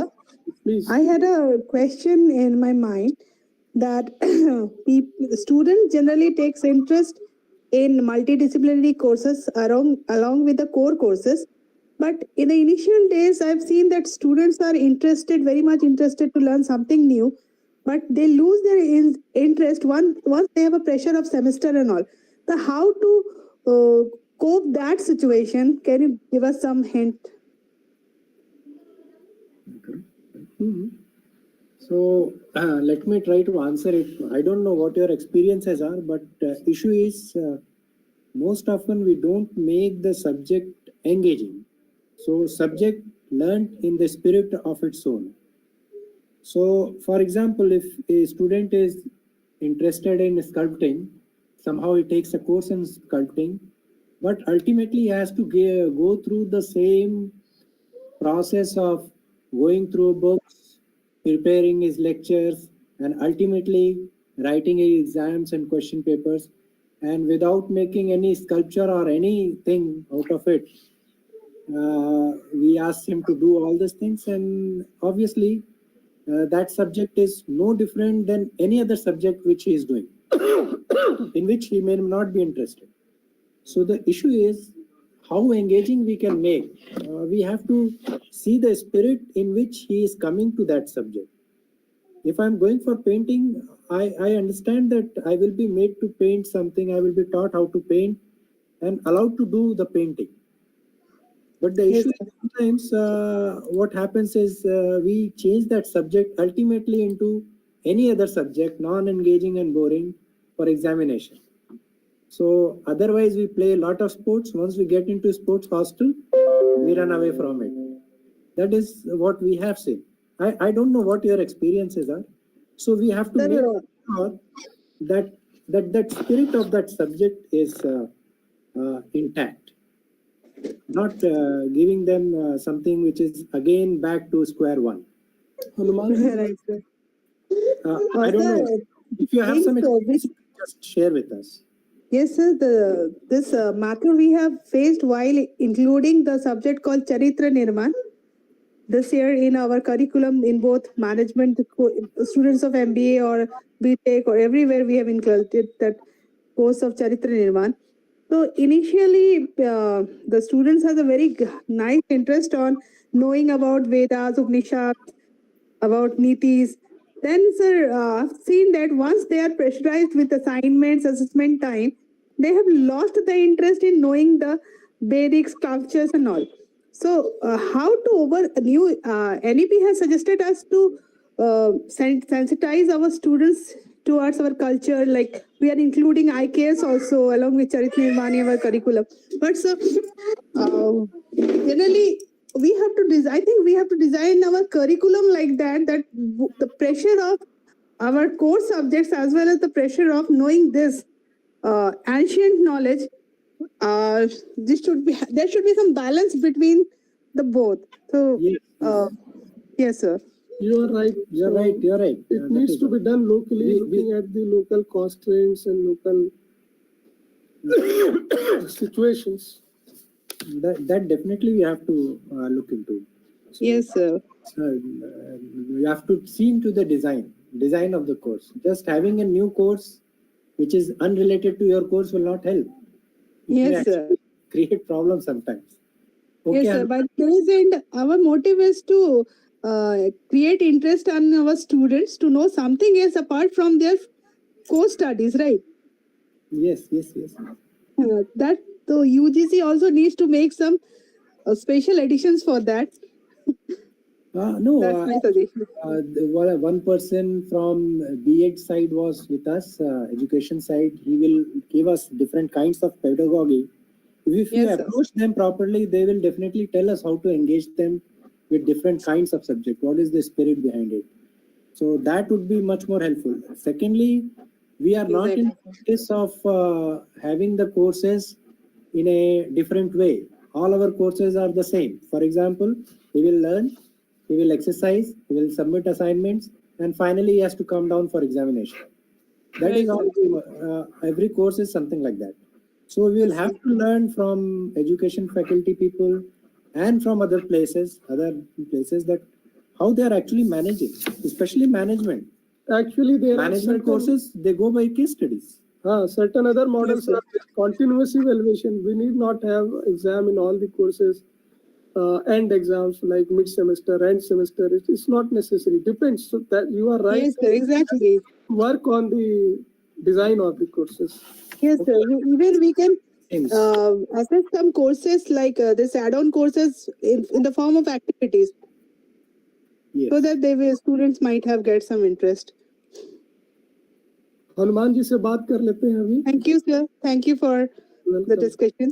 Hanuman ji बोलिए. सर दोनों गुरुजनों को प्रणाम. सर मेरा यही क्वेश्चन था कि जैसे अभी हम लोग जो बच्चों को पढ़ाते हैं या तो वो बीए के होते हैं, बीकॉम के होते हैं या बीएससी के होते हैं, तो अगर कोई बच्चा जैसे हमारे यहाँ है वो म्यूजिक भी लेता है और कॉमर्स भी लेता है या फिर वो सोशल के सब्जेक्ट, तो वो किस कैटेगरी में आएगा सर, उसको क्या बोलेंगे? हाँ, तो इसमें देखिए बात अभी जो चल रही है एनईपी और इस सब में कि आपको ये इंश्योर करना है कि आपके जो मेन स्ट्रीम है जिसको आप स्ट्रीम मान रहे हैं, बीएससी बीकॉम या जो भी, उस स्ट्रीम के कितने क्रेडिट्स होंगे, मतलब कितने जरूरी क्रेडिट्स हैं, और उसके अलावा जो मतलब जो उस स्ट्रीम से क्रेडिट नहीं है, ये दोनों के बीच में सारे स्ट्रीम्स में अपने अपने मिनिमम क्रेडिट्स तो आपको पढ़ाने ही है. आप बीकॉम कराएंगे तो मिनिमम कितने क्रेडिट्स होने चाहिए कि आप उस लड़के को कहेंगे कि हाँ आपने बीकॉम किया. ऐसा कोई जरूरत नहीं है कि वो 3 साल में मान लीजिए 24 कोर्सेज पढ़ना है तो सारे 24 कोर्सेज बीकॉम के होंगे तभी आप मानेंगे, कॉमर्स से रिलेटेड होंगे तभी आप मानेंगे कि वो कॉमर्स पढ़ा. ऐसा है नहीं, ऐसा हम कहीं भी नहीं देखते. तो आप ये जानते हैं कि मिनिमम किस लेवल तक आप ये मानते हैं कि उस लड़के को कॉमर्स का सफिशिएंट नॉलेज है. उसके अलावा आपको मल्टी डिसिप्लिनरी कोर्सेज उसके अलावा देने हैं, ये बात हो रही है. और आप उसको डिग्री तो कहेंगे कि आपको बीकॉम दे रहे हैं, इसका बिल्कुल मतलब नहीं है कि वो आपके सब्जेक्ट पढ़ेगा ही नहीं. वो आएगा म्यूजिक के सब्जेक्ट लगेगा, बोलेगा हमको बीकॉम की डिग्री दीजिए. ऐसा नहीं है. बी म्यूजिक की डिग्री दीजिए, ऐसा नहीं है. So there is division of core BPA sir होता है, BPA sir, bachelor of performing arts sir. हाँ. तो मेरा ये कहना है कि जो भी उसमें कोर्स में जो आपके जो मेन कोर्सेज है, अगर उतने क्रेडिट कर लेता है, वो क्रेडिट आप ही डिसाइड करेंगे कि ये इतना क्रेडिट का अगर आप कॉमर्स के कोर कोर्सेज आप कर लेते हैं तो हम आपको बीकॉम की डिग्री देने के लिए तैयार हैं. हम मानेंगे कि आपने बीकॉम पढ़ा, भले उसके अलावा जो आपने जिसे हम इलेक्टिव कहते हैं, वैकल्पिक विषय आपने जो भी लिए हैं उससे हमें मतलब नहीं, लेकिन हमारे इतने कोर्सेज अगर आपने किए हैं तो हम आपको कॉमर्स का विद्यार्थी मानेंगे, या हमारे इतने कोर्सेज आपने म्यूजिक में किए हैं तो हम आपको म्यूजिक का विद्यार्थी मानेंगे. अब तो एनईपी में ये ऑप्शंस आ गए हैं कि आपने मान लीजिए 60 क्रेडिट डिसाइड किया, 3 साल का कोर्स है, मैं डिसिप्लिनरी कोर्स की बात कर रहा हूँ, और उसने 60 क्रेडिट नहीं पूरे किए, 20 क्रेडिट पूरे कर लिए, तो हम उसको एक सर्टिफिकेट कोर्स दे सकते हैं कॉमर्स में ही. 40 पूरे कर लिए तो उसको डिप्लोमा दे सकते हैं, पूरा कर लिया तो उसको डिग्री दे सकते हैं. तो ये ऑप्शंस भी आ रहे हैं. अब साथ में अगर उसने म्यूजिक वाले कोर्सेज की उनको ज़्यादा कर लिया और म्यूजिक वाले कहते हैं अगर इतना क्रेडिट आप कर लेते हैं तो आपको हम ये कोर्स, ये सर्टिफिकेट या ये दे देंगे, तो वो भी ले सकता है. एक ही लड़का हो सकता है वो आपके यहाँ से और फिर हो सकता है कि कॉमर्स को छोड़ दे और फिर वहीं पे कंटिन्यू कर जाए, ठीक है हम उनके कोर्सेज को आगे पढ़ेंगे. ये फ्लेक्सिबिलिटी भी इसके स्पिरिट में इम्प्लिसिट, मतलब थोड़ा हम लोग फ्लेक्सिबल होंगे. लेकिन जो अभी मैडम ने बोला मानुषी जी ने कि कोर्स स्ट्रक्चर में बहुत काम करने की जरूरत है. पहला तो ये कि हमें मिनिमम क्रेडिट से एक डिसिप्लिन के लिए कितने चाहिए, दूसरा हम दूसरे जो मल्टीडिसिप्लिनरी कोर्सेज हैं उनको कितना क्रेडिट देंगे, और जो जिससे कि ये चीज़ें हैम्पर ना करें और उसको वो एक्सपोजर भी मिल जाए प्लस और जो एक्टिविटीज है उनको कैसे ऑर्गेनाइज करेंगे जिससे कि उसको मल्टी डायमेंशनल एक्सपोजर भी मिले और हमारा डिसिप्लिनरी रिक्वायरमेंट भी पूरी हो। बट अगर डिसिप्लिनरी रिक्वायरमेंट पूरी नहीं होती और वो दूसरे कोर्सेज में जाना चाहता है तो जा सकता है, जो कि अभी विदेशी संस्थाओं में ये ऑप्शंस हैं कि आप अपनी डिसिप्लिन भी बदल सकते हैं, क्योंकि वो सारा उनका डिसीजन इस आधार पर होता है कि उन्होंने कितने क्रेडिट्स किसमें किए हैं। तो हमारी जो रिजिड बाउंड्रीज है वो थोड़ा रिलैक्स होंगी और कुल मिला के मतलब यही है कि अब हमें कोर्सेज या जो कुछ भी है ये हमें स्टूडेंट के सेंट्रिक होना चाहिए। स्टूडेंट क्या चाहता है, अगर कोई स्टूडेंट चाहता है कि हम minimum number of courses commerce के पढ़ लें और कुछ कोर्सेज म्यूजिक के पढ़ लें और कुछ कोर्सेज साइंस के पढ़ लें और वो कैपेबल है तो पढ़ लेगा। हमें इसकी चिंता करने की जरूरत नहीं है, हमें तो क्रेडिट देना है। अगर उसने उतना क्रेडिट किया है तो उस क्रेडिट के हिसाब से हम बोल देंगे कि आपने ये कोर्सेज इतने लेवल तक के किए हैं, आपने सर्टिफिकेट लेवल तक के कोर्स किए हैं या आपने इंटरमीडिएट लेवल तक के कोर्स किए हैं, ये आप देंगे। लेकिन वो क्या करना चाहता है ये हम उसको जबरदस्ती नहीं कराएंगे कि आपको आप बीकॉम करना ही है। वो कहेगा नहीं भाई हम इतने ही कॉमर्स के कोर्स करेंगे, तो आप कहेंगे ठीक है आपने इतने किए तो इस लेवल पे आपको सर्टिफिकेट लेवल का कोर्स हम मानते हैं, इतने क्रेडिट पे हम सर्टिफिकेट देंगे। बस इतनी सी बात है, बहुत straightforward. Abhayanand Srivastava, Hanuman, could we make something make sense to you? हाँ सर ठीक है, thank you sir, thank you. Abhayanand ji आप बात कुछ करें। गुड इवनिंग सर, आप दोनों लोगों को sir good evening. Thank you so much sir for such a kind good lecture, और बहुत कुछ सीखा सर आज हम लोगों ने। सर एक चीज मैं ये जानना चाह रहा हूँ, हम लोगों के यहाँ पर, मैं बेसिकली यहाँ से बोल रहा हूँ, मुजफ्फरपुर बिहार से बोल रहा हूँ। मैं यहाँ पर नीतीश्वर कॉलेज में असिस्टेंट प्रोफेसर हूँ केमिस्ट्री डिपार्टमेंट में सर। मैं sir doctor अभयनंदा Srivastava ji sir. Sir एक चीज हम लोग फेस कर रहे हैं कि जैसे अभी साइंस का बच्चा था, पहले मान लीजिए वो बायो ग्रुप का बच्चा है, तो वो जूलॉजी बॉटनी केमिस्ट्री लेकर जो है अपना बीएससी पूरा करता था, और अगर मैथ ग्रुप का बच्चा है तो फिजिक्स केमिस्ट्री मैथ्स लेकर अपना बीएससी पूरा करता था। अब कुछ कंडीशन में ये देखा गया है कि जो बायो ग्रुप का बच्चा है वो किसी वजह से मैथ ऑप्ट कर लेता है एमडीसी में, मल्टीडिसिप्लिनरी कोर्स में। अब वो मैथ्स तो उसने ऑप्ट कर लिया, लेकिन जब वो क्लास में आता है मैथ्स पढ़ने के लिए तो उसके लिए बहुत ही प्रॉब्लमेटिक हो जाता है कि जिसने 10th के बाद मैथ्स नहीं पढ़ा, 11th 12th में मैथ्स नहीं पढ़ा है, उसको हम कैसे डील करें। बिल्कुल सेम यही कंडीशन आ रही है हमारे केमिस्ट्री सब्जेक्ट में। अगर हिस्ट्री बैकग्राउंड का बच्चा है जिसने ना तो फिजिक्स पढ़ा है, ना मैथ्स पढ़ा है, ना बायोलॉजी पढ़ी है, और उसने जो है बीए में आने के बाद मल्टीडिसिप्लिनरी में आके केमिस्ट्री ऑप्ट कर लिया कि सर मेरा तो इंटरेस्ट है, उसका पता नहीं इंटरेस्ट कहाँ से आया, शायद उसके पास ऑप्शन है तो उसको इंटरेस्ट लग रहा है, मुझे इंटरेस्ट आ गया सर इसमें। अब सर उसको डील कर पाना कैसे हम लोगों के लिए ये पॉसिबल हो पाएगा सर। और दूसरी एक चीज और, एनईपी जब से सर ये आया है इसमें सर टीचर्स के ऊपर एक बाउंडेशन भी धीरे धीरे बढ़ रहा है, जैसे कि प्राइवेट एजुकेशन सिस्टम में होता है कि रिजल्ट ओरिएंटेड, कि आपको रिजल्ट देना है कि अगर बच्चे ने आपका कोर्स ऑप्ट कर लिया तो वो पास क्यों नहीं हो रहा है, अगर पास हो रहा है तो स्कोर क्यों नहीं कर रहा है, अगर स्कोर कर रहा है तो प्लेसमेंट क्यों नहीं हो रहा है। अब इस ऐसे केस में बीइंग द टीचर हम लोग क्या करें सर? पहले तो दो क्वेश्चन फ्लेक्सिबिलिटी है सर, पहले तो हिस्ट्री का बच्चा जो है, पहले दो चीजों को अलग कर देते हैं। जो आपका दूसरा सवाल है वो पहले वाले से रिलेटेड नहीं। पहला स्पिरिट की बात करता है, क्या आइडिया है एजुकेशन पॉलिसी का, दूसरा उसके स्ट्रक्चर की बात करता है कि वो चीजें कैसे करनी है, कैसे इम्प्लीमेंट करनी है, उसका क्या आउटकम आ रहा है। तो आउटकम वाली बात तो डिपेंड करती है कि हम कैसे करेंगे, कैसे उसको ऑर्गेनाइज करेंगे, रिस्ट्रक्चर करेंगे। पहले पर आते हैं कि पहले में ये बड़ा चैलेंजिंग होता है। आपने नोटिस किया होगा कि जब हम लोग पहले बात कर रहे थे तो उसमें हम लोगों ने ये कहा कि एक डिसिप्लिन की बात होती थी कॉम्पिटिशनल लिंग्विस्टिक्स। तो अब कॉम्पिटिशनल लिंग्विस्टिक्स में अगर उसमें दोनों बच्चे एलिजिबल होते हैं, जो इंजीनियरिंग के बच्चे हैं वो भी कंप्यूटेशनल लिंग्विस्टिक्स कर सकते हैं, और जो लिंग्विस्टिक साइड से आर्ट्स साइड से आ रहे हैं वो भी कंप्यूटेशनल लिंग्विस्टिक्स में जा सकते हैं। कंप्यूटेशनल लिंग्विस्टिक्स डिसिप्लिन ही ऐसा है इसमें लिंग्विस्टिक्स और कंप्यूटेशन दोनों की जरूरत है, तभी कुछ काम हो सकता है। अब जो बच्चा लिंग्विस्टिक्स से आ रहा है उसको कंप्यूटर साइंस की कोर्सेज लेने ही पड़ेंगे, प्रोग्रामिंग मैथमेटिक्स लेना ही पड़ेगा। ये मैं अपना पर्सनल एक्सपीरियंस बता रहा हूँ। अब अगर हम उसको ऐसे क्लास में बैठा दें जो एक कंप्यूटर साइंस की क्लास चल रही है उसमें बैठा दें, या मैथमेटिक्स में जो क्लास चल रही है इंजीनियरिंग वाले बच्चे जो पढ़ रहे हैं उसमें बैठा दें, तो उसको हम एड्रेस नहीं कर पाएंगे। हमें कोर्सेज को ऐसा डिजाइन करना होगा कि जो कैसे डिजाइन, दो चीजों का ध्यान रखना होगा कि जो ह्यूमैनिटीज लिंग्विस्टिक्स बैकग्राउंड से आ रहा है उसको मैथमेटिक्स कैसे पढ़ाई जाए,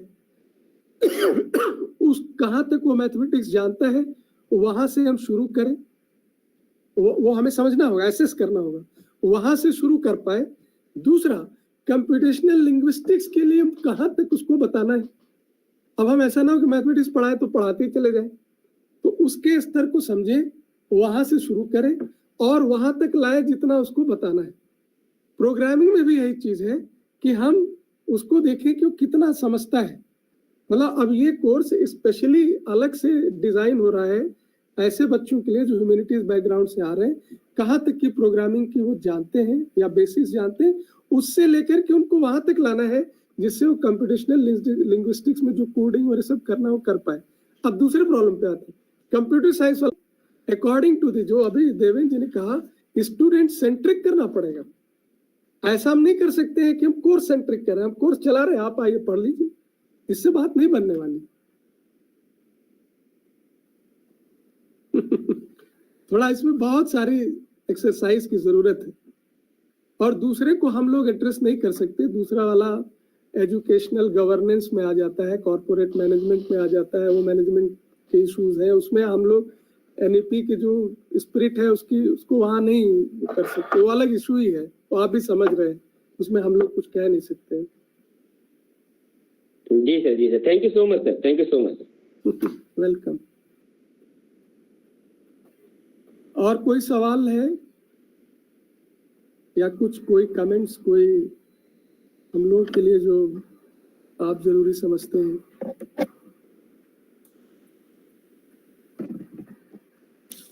तो फिर हम लोग क्लोज करते हैं। आप लोगों को बहुत बहुत धन्यवाद। Thanks to all of you, it was nice interaction. like that you raised your doubts, Thank you sir, openly and discussed a lot. एक नंदा ने अभय नंद वो बात की गई। Thank you sir, And thank you sir. it is going to end. Thank you so much sir, Thank you sir. Thank you sir.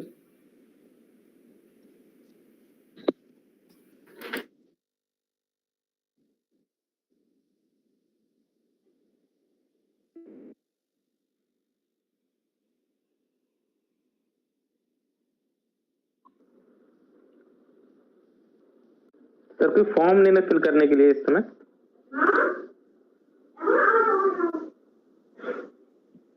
Sir is there any feedback form to fill? feedback form sir.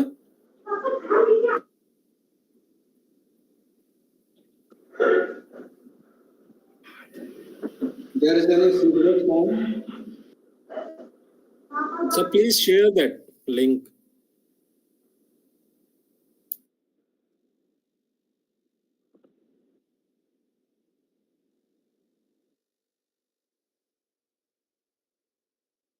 I think sir has left the meeting.